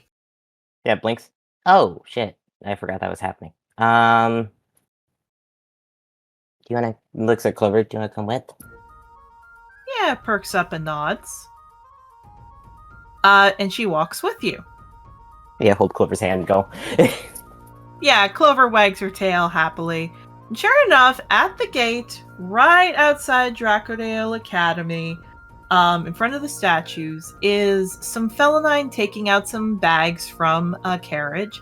And sure enough, your old classmate Jenny, as she looks over, smiles, Amabellus! And she, like, flies over and hugs you. Yeah, Blinks hugs her back, just goes, hey. Mabel's fine, actually. Mabel? Oh, that's a change. And she turns down to look at Clover. You can help out with the bags, miss. Oh, no, this is my girlfriend, actually. She looks very confused, and unfortunately, she's got a little bit of nobility racism, if we will, in it. You are dating the servants? No. Clover looks very upset. I mean, that was how we met, but that's not, like, the situation. So you fell in love with your parents' servant? Clover No, just squeezes her hand. I think I should go, Mabel. Only if you're sure. She just nods and walks off, rubbing her arms. Yeah, before she leaves, gonna, like, grab her hand and kiss her really quick. Yeah, Clover looks happy. Jenny looks confused. And, she walks off. Clover does, still looking unhappy. Jenny's stuff is brought out. She looks, I'm surprised. You're a guy, first off. Only sort of. But, okay, you look like a, you know what? I don't care. And she hugs. It's so good to see you. You too? Sorry about the comment. I mean, I know your parents had servants. And they are mostly Pecora. I must look weird. Sorry. No, it's fine. It's not. I haven't been living with my parents for a long time. I heard that. Living with a man and not married to him is not what women do. I mean, not that you're a woman, you're obviously a male now, but I just meant that's not what we're supposed to. I'm gonna be quiet. No, it's fine. Yeah, it's complicated. I know that feeling. I kind of understand about the whole confusion thing. It's, somebody else is coming out of the carriage, Mabel. Yeah, just glancing at that, glances at her and goes, I do remember you mentioning a husband. Yeah. Could you roll me a wisdom save? Oh no. At disadvantage. Oh no. 9? Oh boy! That makes sense! Mabel, Oh, who's no. walking out of the carriage, is an older gentleman. Oh god, no. He has black and rainbow scales on him, meaning it's a life dragon. And it's a life dragon you have seen before.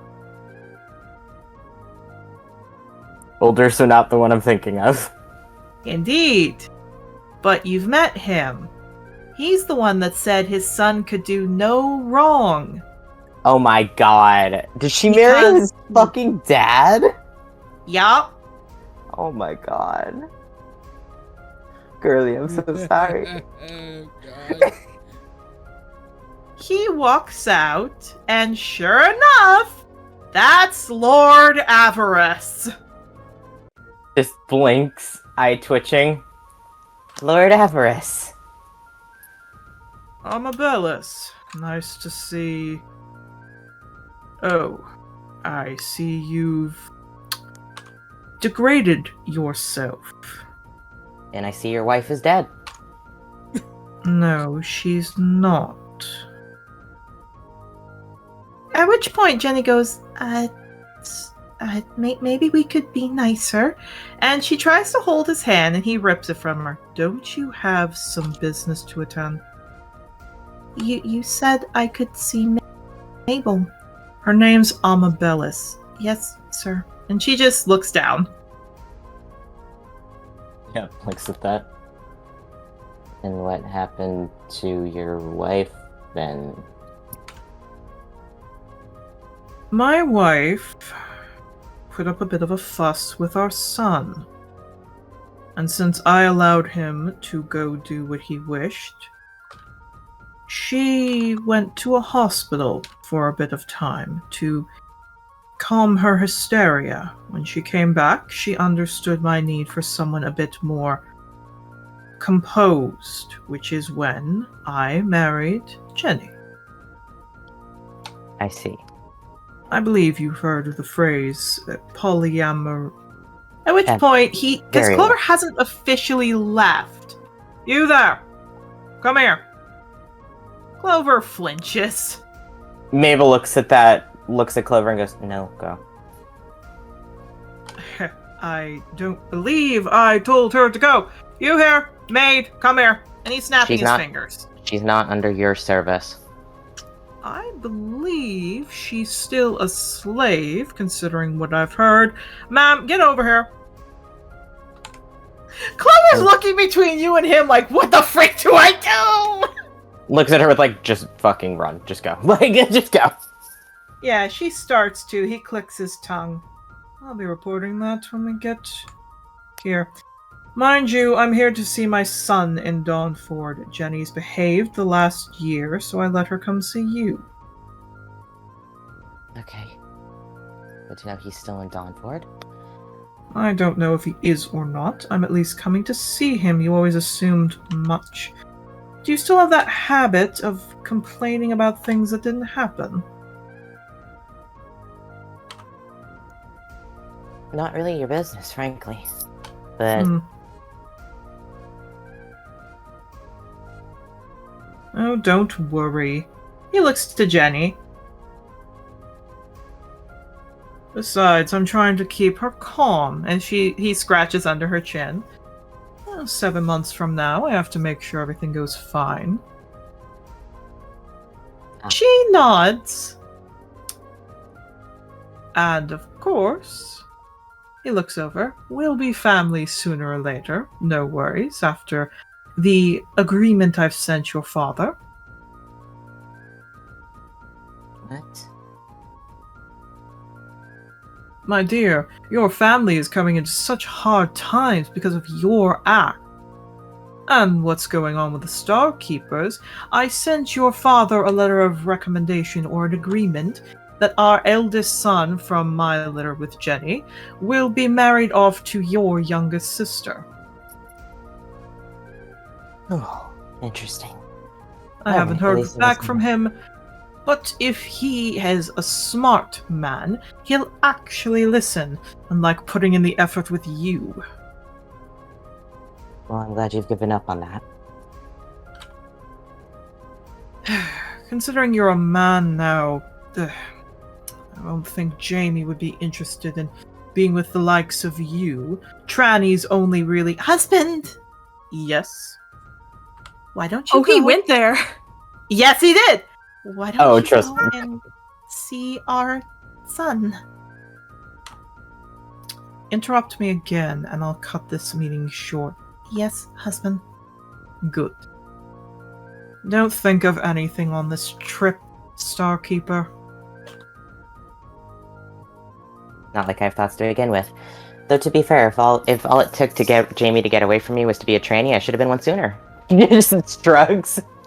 He glares. And he looks to Jenny. Please behave. I wouldn't want to cut this trip short. he leaves. Like, he gets in the wagon. The other Bakura who were serving him hop in as well, and they start heading to Dawnford. Immediately, Jenny goes from looking very serious to calm. And to give you all the idea about what the age difference between this is, Mabel and her are about 25, 26. He is 350. Death. Ah, Death now, upon he. If someone Now- like Sebastian, who is that high age difference, was polite, and specifically the person, i.e. Mabel, had interest in them, maybe that would be okay. Maybe that would be alright, especially if it was reciprocal and it was alright and it was not pressured. This is not the case! Disgusting. Death. Death upon his house. Yeah, just looks at Jenny and goes, I am so sorry. It's fine. It's what a woman is supposed to be. It's not, though. He's just angry because of what happened with last time. It's fine. And she grabs your hand. I get to spend it with my old classmate, but it's fine. It kind of twitches an ear and kind of remembers where they were mindset-wise. And goes, Yeah, this is Yeah. you! Mindset-wise, but worse! yeah, just blinks. Yeah, sure. He's just mad about what happened to the last letter. It's fine. I'm calmer. I'll be better this time. Anyway, enough about him. Show me your chums. Who are they? And she starts walking with you. Oh, I'm in a group. There's 5 of them. Yarrows at Bakura. Oh. No half dragons? No, not in my group. Oh, I guess that's how we do that in Engador. That's alright. Happy to meet them then. And she keeps walking. I mean, I'll be honest with you. After everything that happened with Jamie, I've been afraid of half dragons. My husband didn't really let me hear much what happened there, but admittedly, I always thought Jamie was a bit...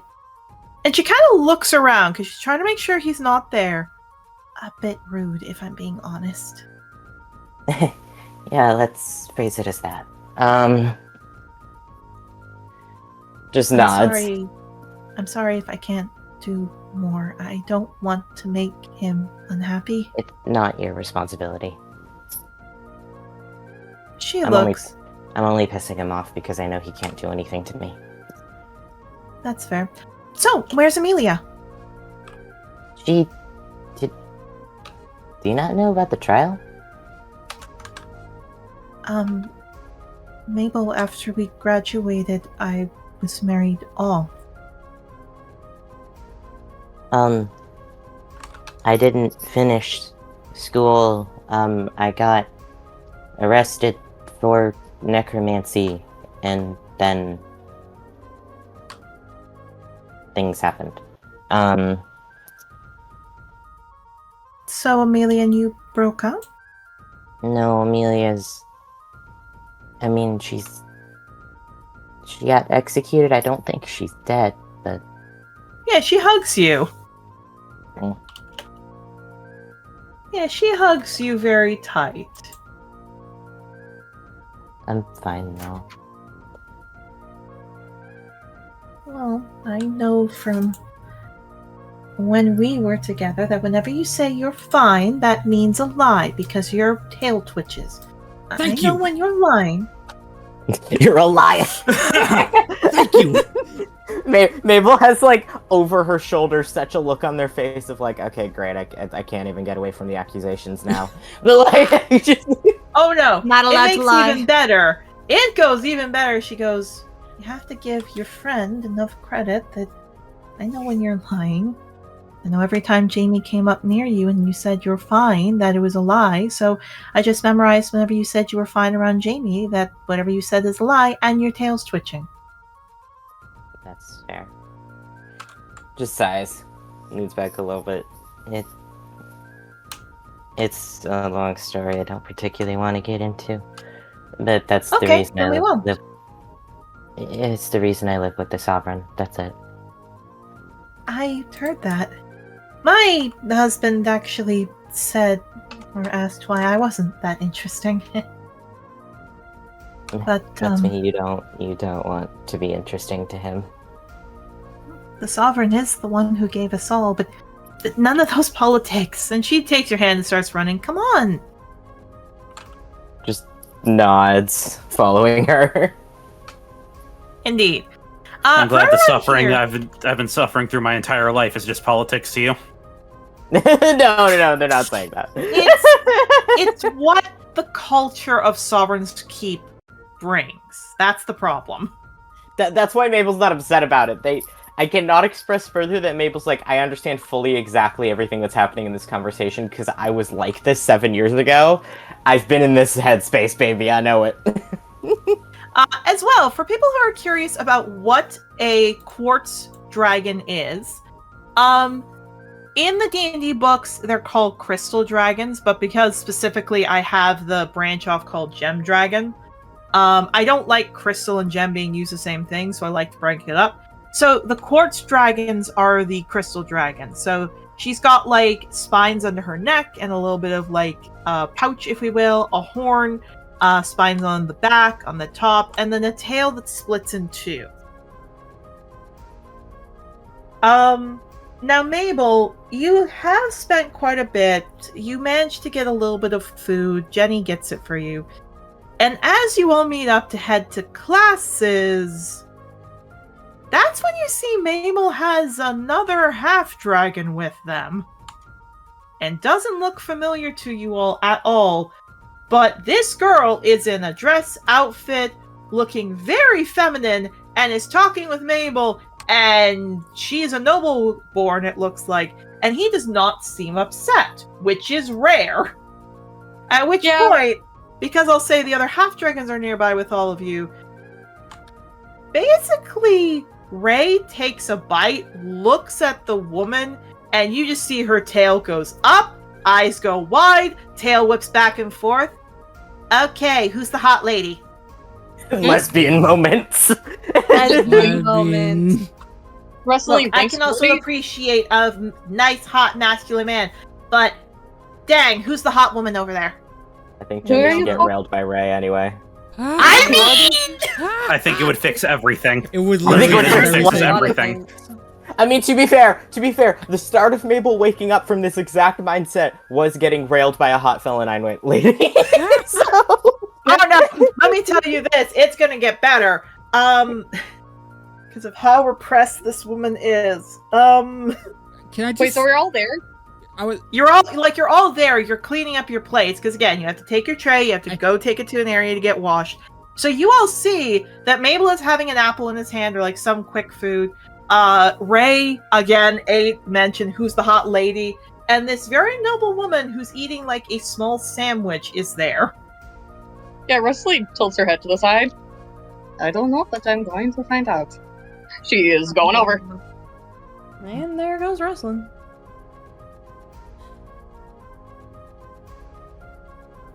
So, my question is, would all of you like to go figure out who this is? Yeah.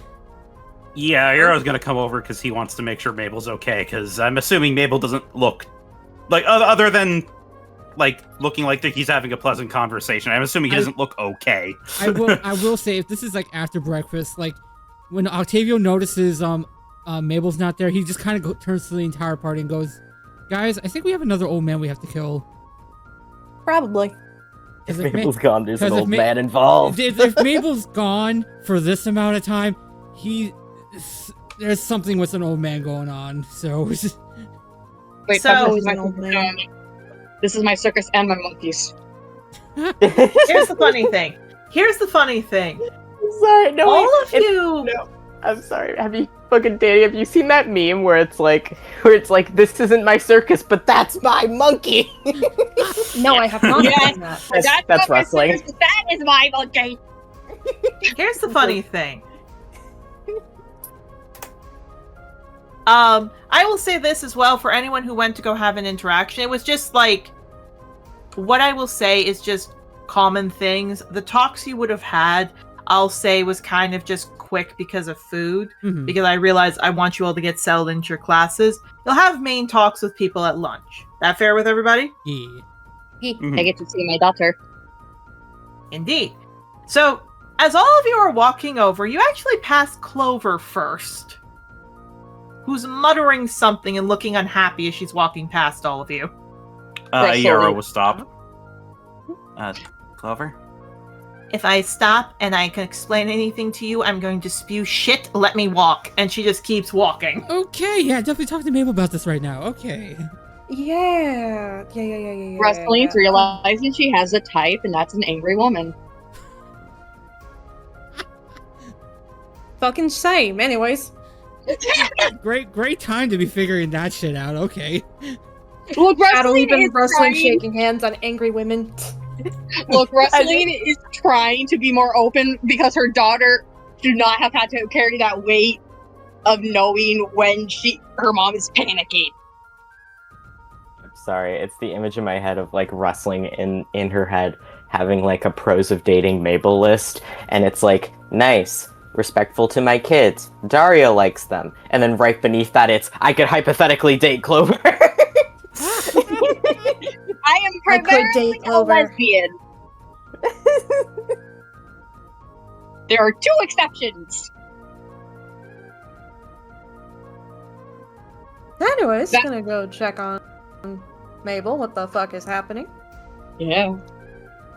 What's going on with... We'll figure out terms later. Alright, okay, so all of you go up, and all of you get to see Fancy Noblewoman. And Ray is going to be watching you from the back because hot lady. Hey, Mabel. Hey,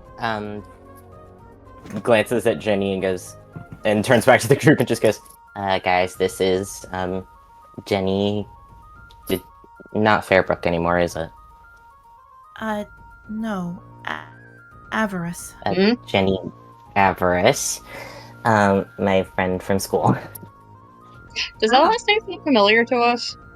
I don't believe Mabel's mentioned Avarice before. No. I don't think Mabel said his name. I think he said Jamie. Yeah, I don't think he said the last name. Wow, whoever just- chose that as a surname and thought that was a good idea. Yeah, I know, Yeah. it's fitting. I don't get the joke.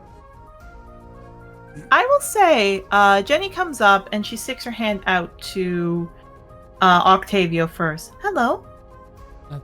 Hello there. Say, Nice to meet you. Great to meet you. Name's Octavio.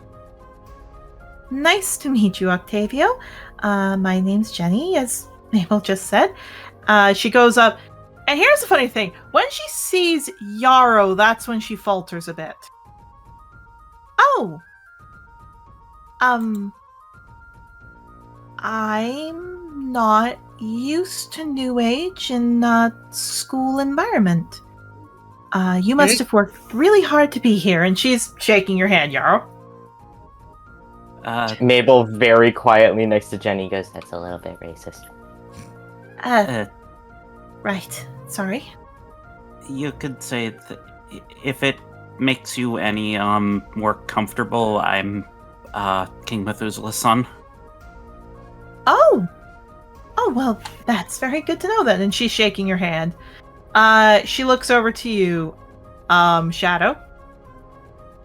She notices that and quickly lifts up a bit of her skirt and does a curtsy. Princess, or not princess. Bleh, sorry. Shadowly Blackwood. Pleasure to meet your acquaintance. Oh, you must also be noble. And she bows as well with a curtsy. She goes over to you, Rustling. Offers her hand. Wrestling in the wind. She does that. She smiles. And I'll say, just because I see a message that Volks is not here right now, I'll say she did the same with Ivy. And she just smiles. I've never been to Engador before. I've only really ever been in... Oh. And she kind of like looks away, covering her eyes for a bit. Do you want to look at where she's looking? Yeah. Yep. It's two women kissing. It's just a felinine and another felinine kissing, and they're women. Oh. Yeah. Shadowly processes for like 5 seconds and remembers, oh yeah, the Prime Realm is homophobic. I forgot. Not the Prime Realm. Just Sovereign's Keep. Mm-hmm. And I'll say this: you all see Jenny go back to Mabel and goes, Mabel. And she looks. They're going to get in trouble. We should tell them not to do that. That's not a thing outside of Sovereign's Keep. It's not? But No. their families and legacy that...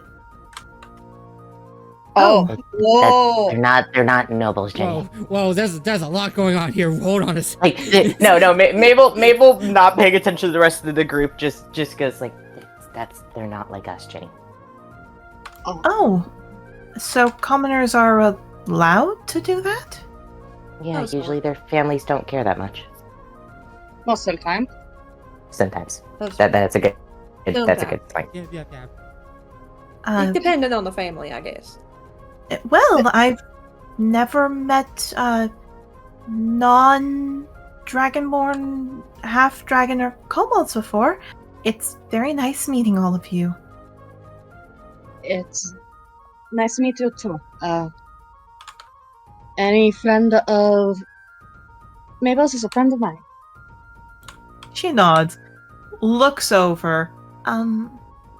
There's a lot I'm not used to here. I'll see you for lunch, okay? If you're sure. I can probably skip classes to just hang out with you if you want. No, it's okay. Lord Avarice will probably want me to stay in the tavern.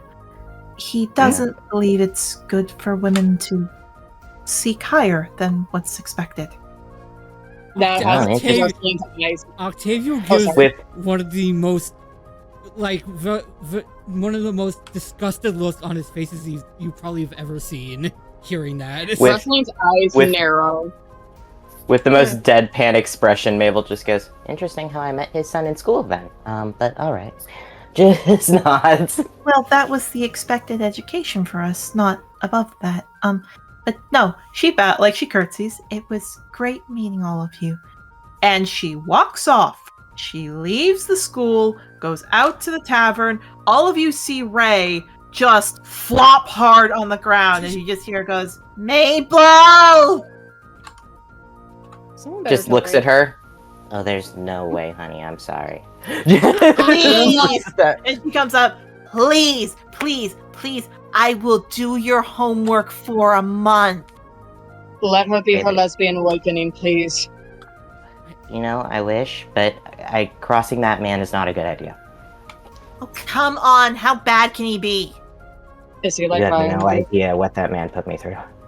Is he like Iron Boot? I am so gonna find a way into her bed. And she just starts walking to class. Go get her, Ray. Yeah, looks at wrestling. Is he like Iron Beak? I don't know if he's that far, but shrugs. Well, when his son did things that I'm not going to discuss to me, Wait, he said it was my fault. Wait, is that the... Oh!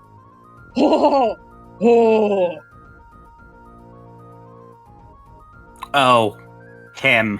Oh. Okay.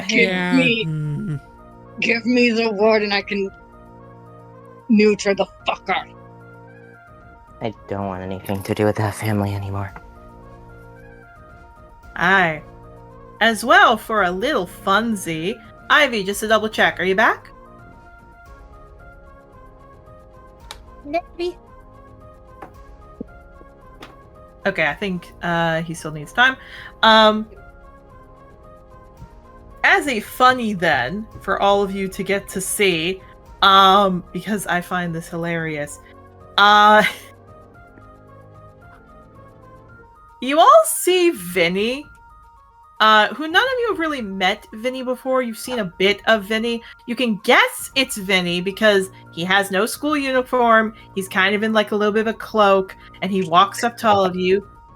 Hey, my lovely people. Ivy's told me much about all of you. And as everyone is pretty much out, he goes, so I just heard there's a noble woman here. Completely out of my jurisdiction. Anybody want to see if you can get her to buy for me? No. Growls directly at him. He goes, whoa, Snippy, come on. I've got some nice stuff for the woman. And if you want, Dude, I've no got a means bit of a no. love potion. They don't want Get you out- here get out of anyway. here. They don't want you here Don't- anyway, do they? They wouldn't mind if you went missing.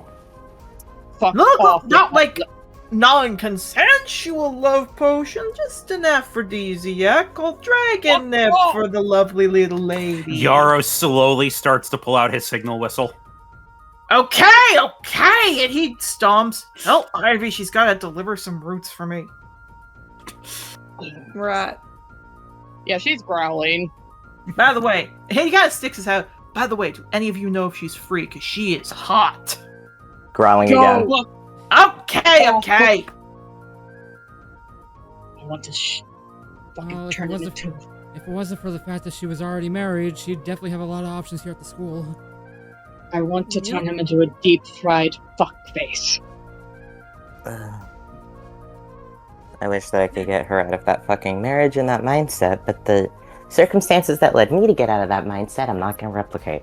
We can help her, hopefully. Hopefully. I think Also, maybe you should introduce her to the rest of your half-dragon friends. Maybe being in an environment that's a little bit similar to her might help. Nods. Environment of who? Who said that? Someone behind all of you. Turns around. Turn Yeah, it around. Yeah, it's brilliance. Yeah, just sighs. Did you see my friend? Pointing where Jenny went. All I know is Ray was saying hot woman, and I expected because she's bi, but she definitely likes women. Yeah. What's going on? And fucking sovereigns keep things. Oh.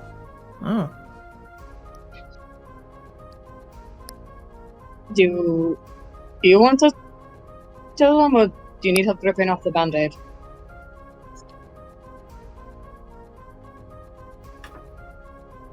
Sorry, Figgy is coming back. Piggy. Big. He's returning. Fig! Come here, small child. I've missed Fig so much. Child. Hello, small child. Can you close my door? Yeah, I just. Oh, sorry. Oh, yeah, I realize. Just I have missed Fig. Come here, small child. Little baby! She's ignoring me. But no, How dare. no, fucking, yeah, just looks to the side, looks at Brilliance. She's married to, the father of someone I'd rather not talk about, frankly. But the short version is that this guy's an asshole. It's sovereigns keep things. She's very much like how I used to be. Okay, well, what's her house name? It used to be Fairbrook, now it's Avarice. Alright. Okay, brilliance.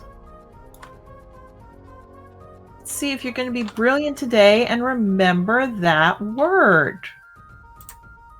Please. He definitely is a high-level character, so he probably will with his history. Gets advantage. Yeah, he knows. He blinks. Fairweather? Fairbrook. Fairbrook. Yeah, I remember them. They were going bankrupt, weren't they?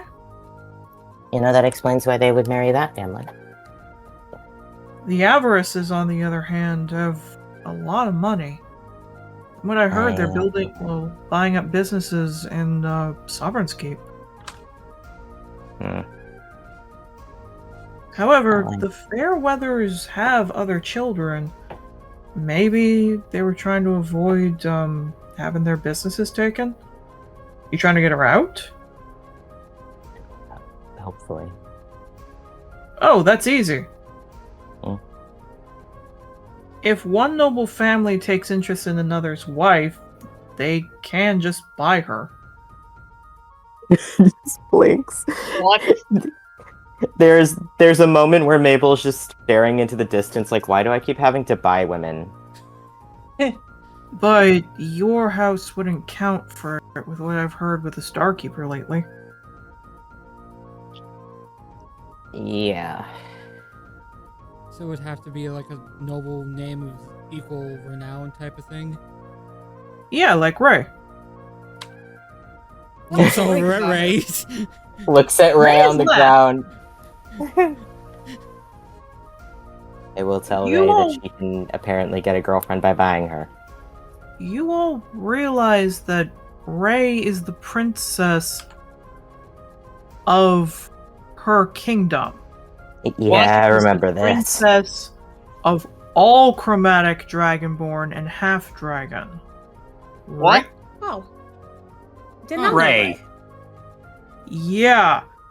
I'm the prince of all metallic and she's chromatic. What the fuck? No offense, He's- but what the fuck? Yarrow's about to say something, and then he looks down at himself, and then he shuts up. No. Yes. You got looks at no words! Nothing to say, buddy! Shadow looks at you, Yarrow, and then also points to herself. Like, I don't think you understand. Half Dragon and Dragonborn lead not just the Dragonborn and Half Dragons. Ray's the princess of the country, the continent. What? Where'd you hear that? Huh. Yeah, she's happy-go-lucky, but as soon as she's done, she's expected to rule all of Chroma. We're gonna get her a girlfriend. Please do. I mean, I find Ray attractive, she's just a bit much. We're getting her a girlfriend. She's got weird Fair taste, though. Hmm? Oh, she likes older people. Specifically, older people. Looks out. How old is Ray? He counts. 1, 2, 3. I believe 19? Okay, Jenny's older than her. She's my age. Yeah, I mean, it's not that she doesn't like men. She likes men, but if there's a woman nearby... It's okay. Yeah, Well, why considering do you Bad think- chance. why do you think she's been so nice with Sparkwing? Well, considering points down at what Ray currently on the floor right now, looking literally towards Bucky. Well, Ray left the room! Well, just kind of motioning to where she was on the floor earlier. Yeah, he smiles, but we should get to class. Come on. Yeah. Feels like ages since I've actually sat in a lesson. Indeed. As all of you are leaving, Ivy, Yes. a Hollyphant, your Hollyphant, flies over and gives you a small piece of paper.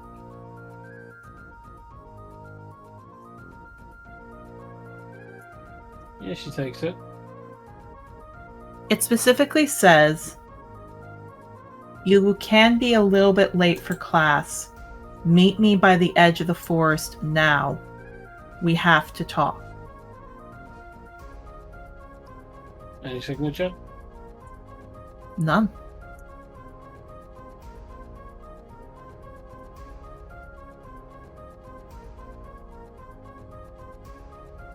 Yeah, she pockets it. She doesn't say anything. Do you go to the edge of the forest? Oh, yes. Okay. We noticed. I have to change the music. We noticed Ivy leaving. That depends. Are any of you paying attention to Ivy leaving, or the fact that you have to get to class? Well, you know, hot girl. It's been a is morning. just- yeah. I've been looking. I would be making sure all the groups together, given everything that's been going on. Legitimately, Fair. everything. The problem is you are tiny, so it's hard to look back when you're tiny. I can look through legs. You can. However, you also will be late for class. So I will say no. No one sees Ivy.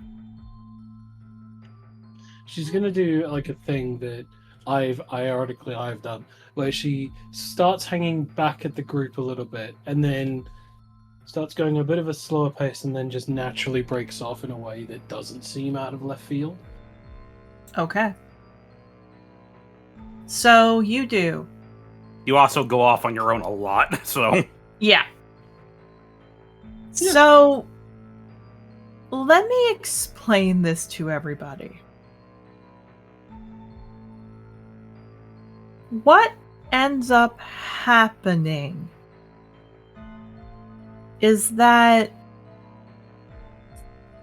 you all leave, and we'll be closing off the session with this event.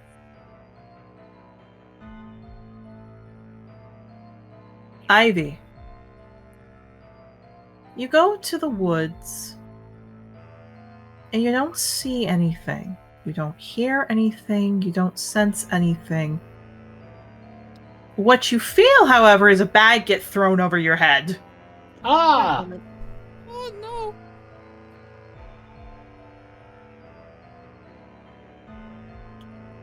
Yeah, she A sort of bag lets is- this happen. Yeah, bag gets thrown over your head. One paw, because you can feel it's a paw. One paw is holding the bag close. It's hard to breathe. You get dragged deeper into the forest. And then you get let go. Bag comes off as two people are standing in front of you.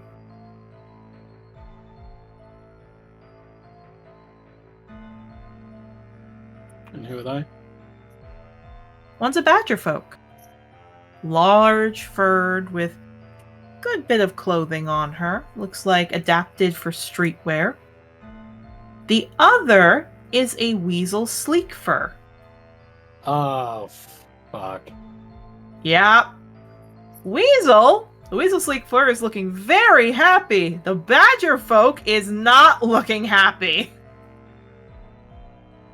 Wheezy badge.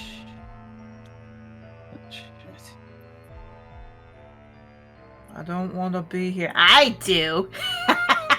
Yeah, well, you like stuffy taint. You can fuck off. Yeah, he snarls. Badger takes you and him and smacks your heads together and puts you down. You fucking started it.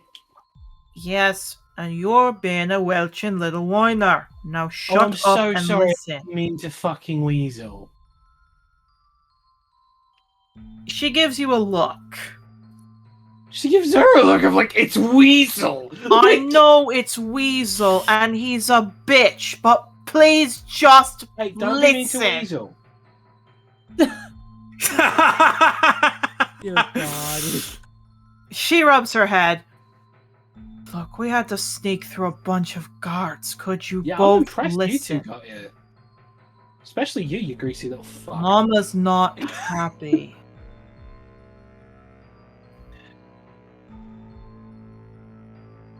Of course she She's is. not. You broke your agreement. No. Yeah, you did. You were No. supposed to keep you know who by your side, and she's not here, and she already got a letter. Oh, that one. Yeah, I guess you could say. But we both know how difficult it is to keep a Cambion in check.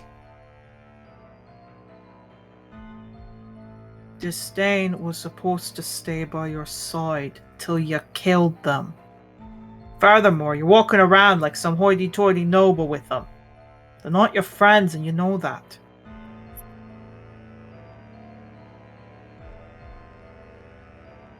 Mama was the one who told me to keep up appearances.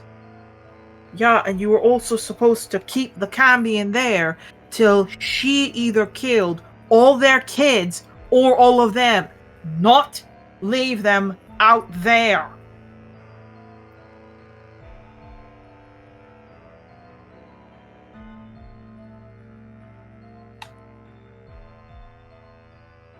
Anyway, Mama's not happy. Mama's never happy. There's always something. Yeah, she's really not happy. There's a simple way out. Yeah, you killing yourself, which I don't want to do. I'll do it. Shut it, Weasel! Mama wanted us to pass on. I need you to remember whose side you're on, daughter. Mine or theirs. Make your choice. Is she fucking serious? She Weasel- kicked me out. She kicked you out to do the job. Right. Note that. And yeah, she's serious.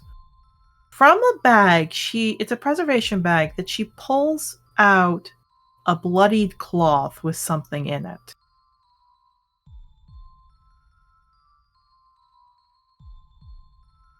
Oh, is this gonna be fucking head of a child or some shit? Weasel snickers, Badger sighs, and tosses out in front of you an ear. A minotaur ear. The ear of a minotaur you know very well. She's gonna Eldritch Blast Weasel for snickering at that. Yeah, which Weasel runs around and goes, Badger! Hey, when you be a little shit, I'm not gonna save you. That's your own fault. What? Stop your welching and suck it up. Mama's not here to save you this time, Weezy. And you're not gonna hurt him more. Look. You know I our don't lives would be think so this- much easier if he just fucking died, right? Yeah. She picks you up with one hand by the scruff. Ivy. She has like a blade to the neck. Like she's like, don't think you can threaten me. Like kind of vibe, but she's still She puts her letting hand them up. talk. I'm not threatening. Now put the blade down, and Mama has a list of demands. Fucking course she does. Puts you down. She pulls out the paper. She wants a sign that you're going to, side with her. Okay, so whose body part does she want? Not that. She holds up a letter and starts reading it. She's got like these small pairs of glasses on as she looks. Hello, darling daughter. I hope you're behaving yourself, though we know you're not. I understand I taught you to be rude and cruel, but I did not teach you to backstab your own mother after everything I did for you. Now, as a reminder, we have a paid contract with Disdain, and she is not happy about what happened, meaning I'm not happy. And I personally don't want to have to deal with a scourge race who can pretend to be whoever they want. I need to see some collateral, so I give him back this ear. Badger and the Weasel are going to be here for about 2 weeks to ensure you're still on our side. Should you not be, the next thing you'll get is Chamomile's head in your bed. I assume I've caught your eye. There are 3 demands I wish to know.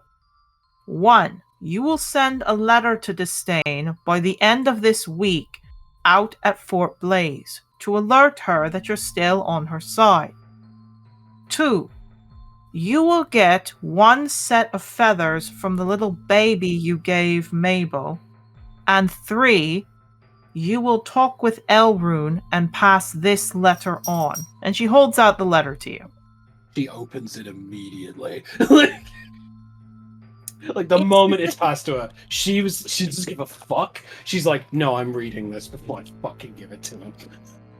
This specifically seems to be a documented set of notes that says, due to something that was specifically happening with Joyful, the whole trial, She's offering services to cover up any sign of misconduct with Elrune and the other people that's affected. And there's like a list of people. There looks to be like a minotaur named Posey, an elf named Amelia, a tabaxime named Summer, all these things. Just like constantly she will find these people and fix things. Specifically not kill, but bribe and make them say that he was a good person. And specifically at the last page, however, you will face jail time for Ivy. I will not allow this to happen. You will face the jail time with her, but isn't that better than a possible death sentence? In exchange, you will help me with the South migration.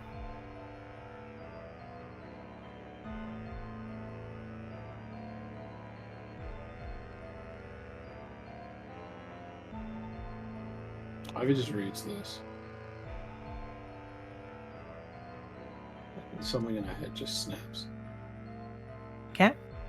Badger looks. No. I will say this. I don't know what's in the letter. But I know at the least she wants Elrond to pay for what he did to you. Alright? No, she doesn't. Yes, she does. No. I don't think that's true. Yeah, don't be saying that about Weasel unless you want to get a castration through your scrotum. Shut the 9 hells up! Weasel backs up. Look, she actually has been missing you. And she actually has been doing that. And the good news is, you're not going to be seen around with Elrond. Each thing you do that shows your loyalty to her, in exchange, you get something in return.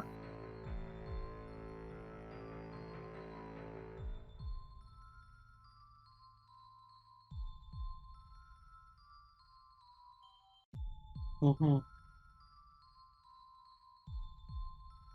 For sending a letter to Disdain, shall be given you a letter of recommendation to appear that your whole connection with her was some fabricated lie. For the feathers from Joyful, you'll be given the coordinates for a certain someone I know you're looking for. And for dropping this off with Elrune, we'll be taking his testicles.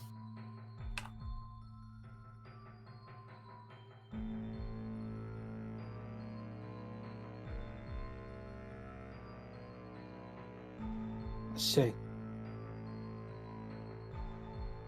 But if you don't take it, then I'm not responsible for what happens. Alright?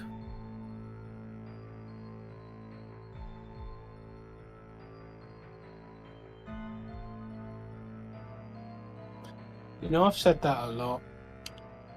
I have. Not responsible for what Dissy did. Not responsible for the children she's killed, the children she's fed on. I just have one question for you, Badge. She looks up. Can you sleep at night as well as I can? Badger looks to you. Weasel looks between you both. She doesn't meet your eyes as she looks away after a bit. That's what I fucking think. What would you expect me to do?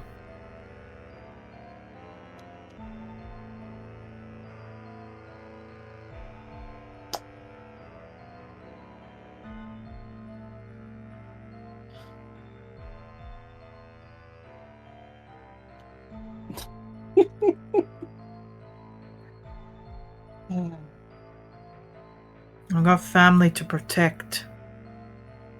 You know as well as I how much of a hold she has on us.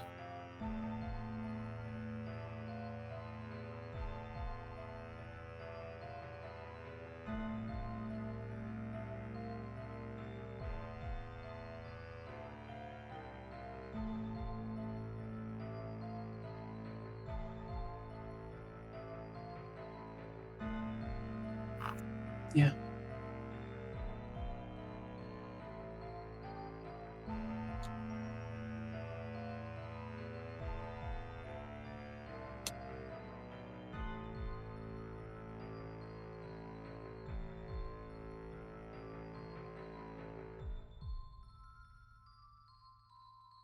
What's your answer?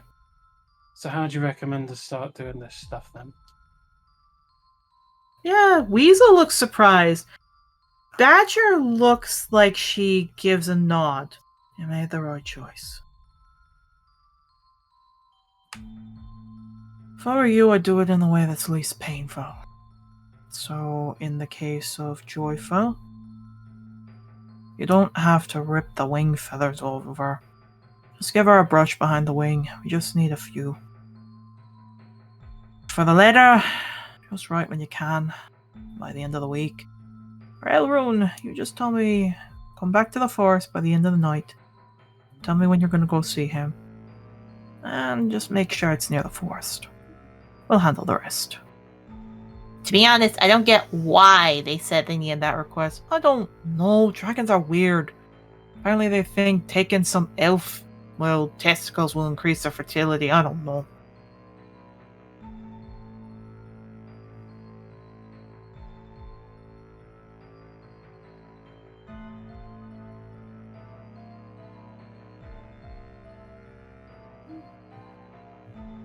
Forest.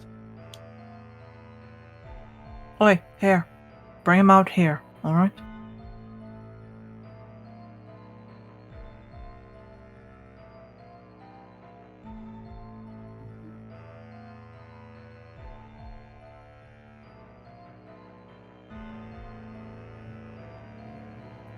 Anything else? Nope, that's it.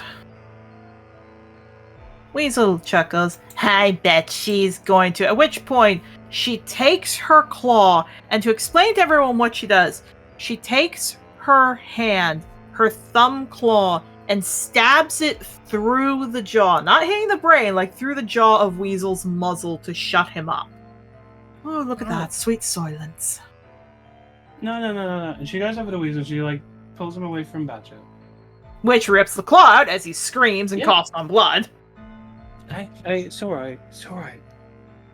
And then because she's close, she's going to cut his left eye out.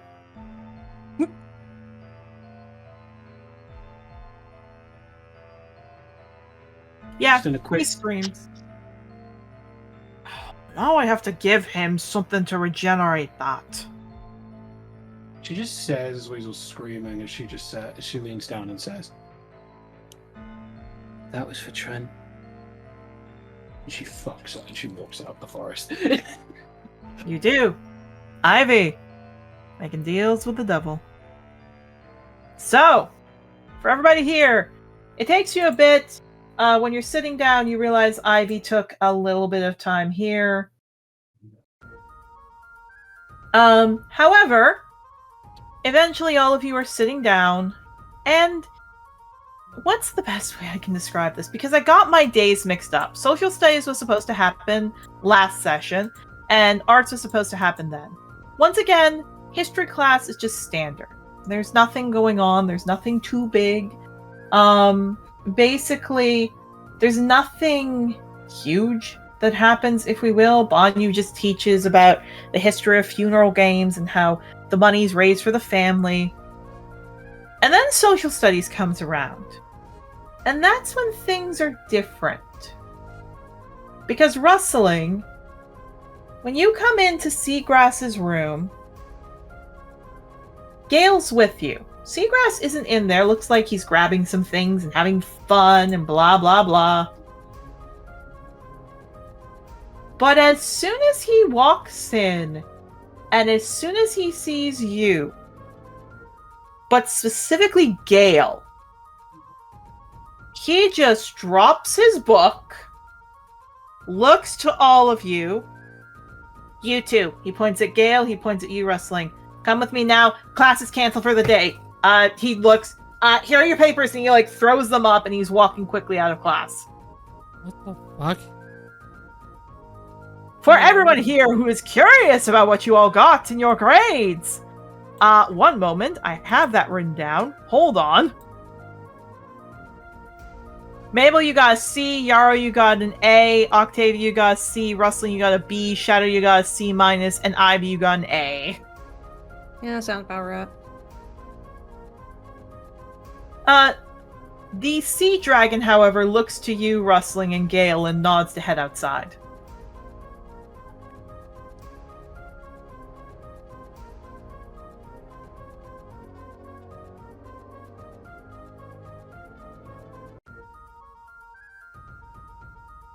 I was on mute.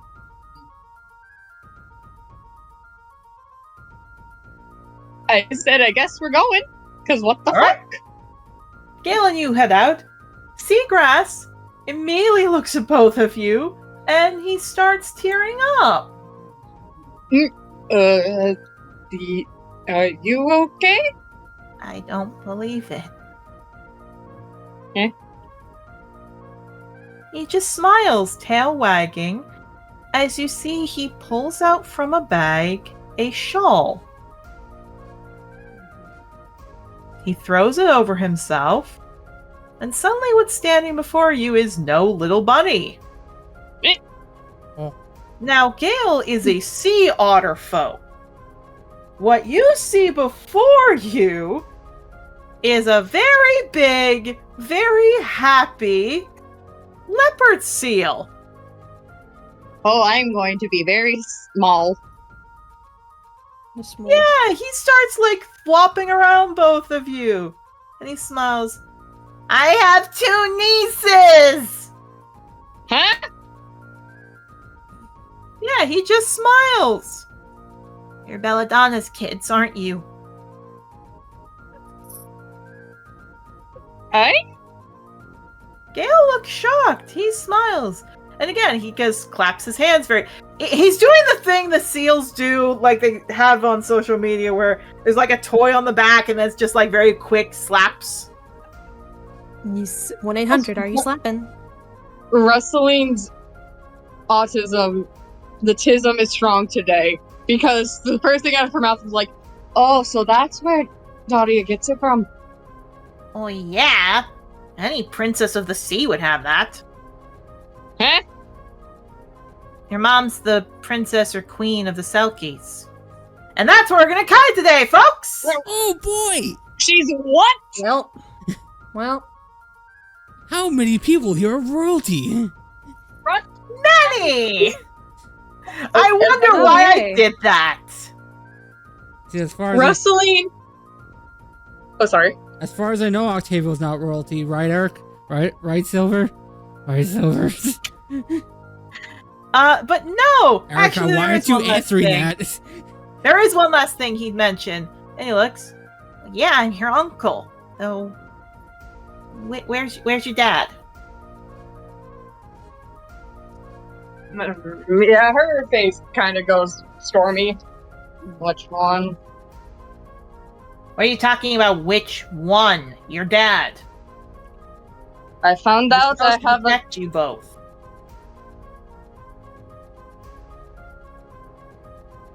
I am gonna kill him if he didn't protect you both. I'm just saying. Who's? I'm sorry. Are we talking about Tassi or Gorse? Gorse? What are you talking about? No, he was supposed to protect your mom from Gorse. What? He didn't succeed in that one. Yeah, her face Felix. fails.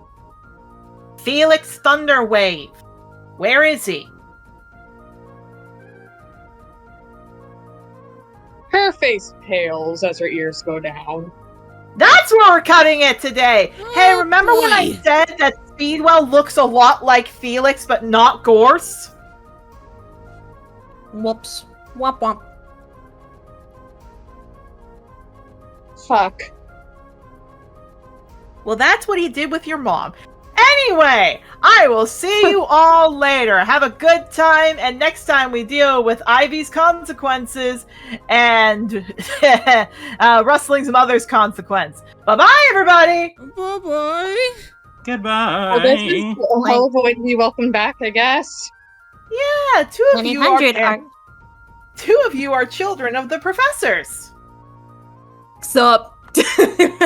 Hey, what's up? Welcome to my club. Welcome to my club. Welcome's good. Welcome's good. And All welcome right, to the bye, everybody! I'm staring into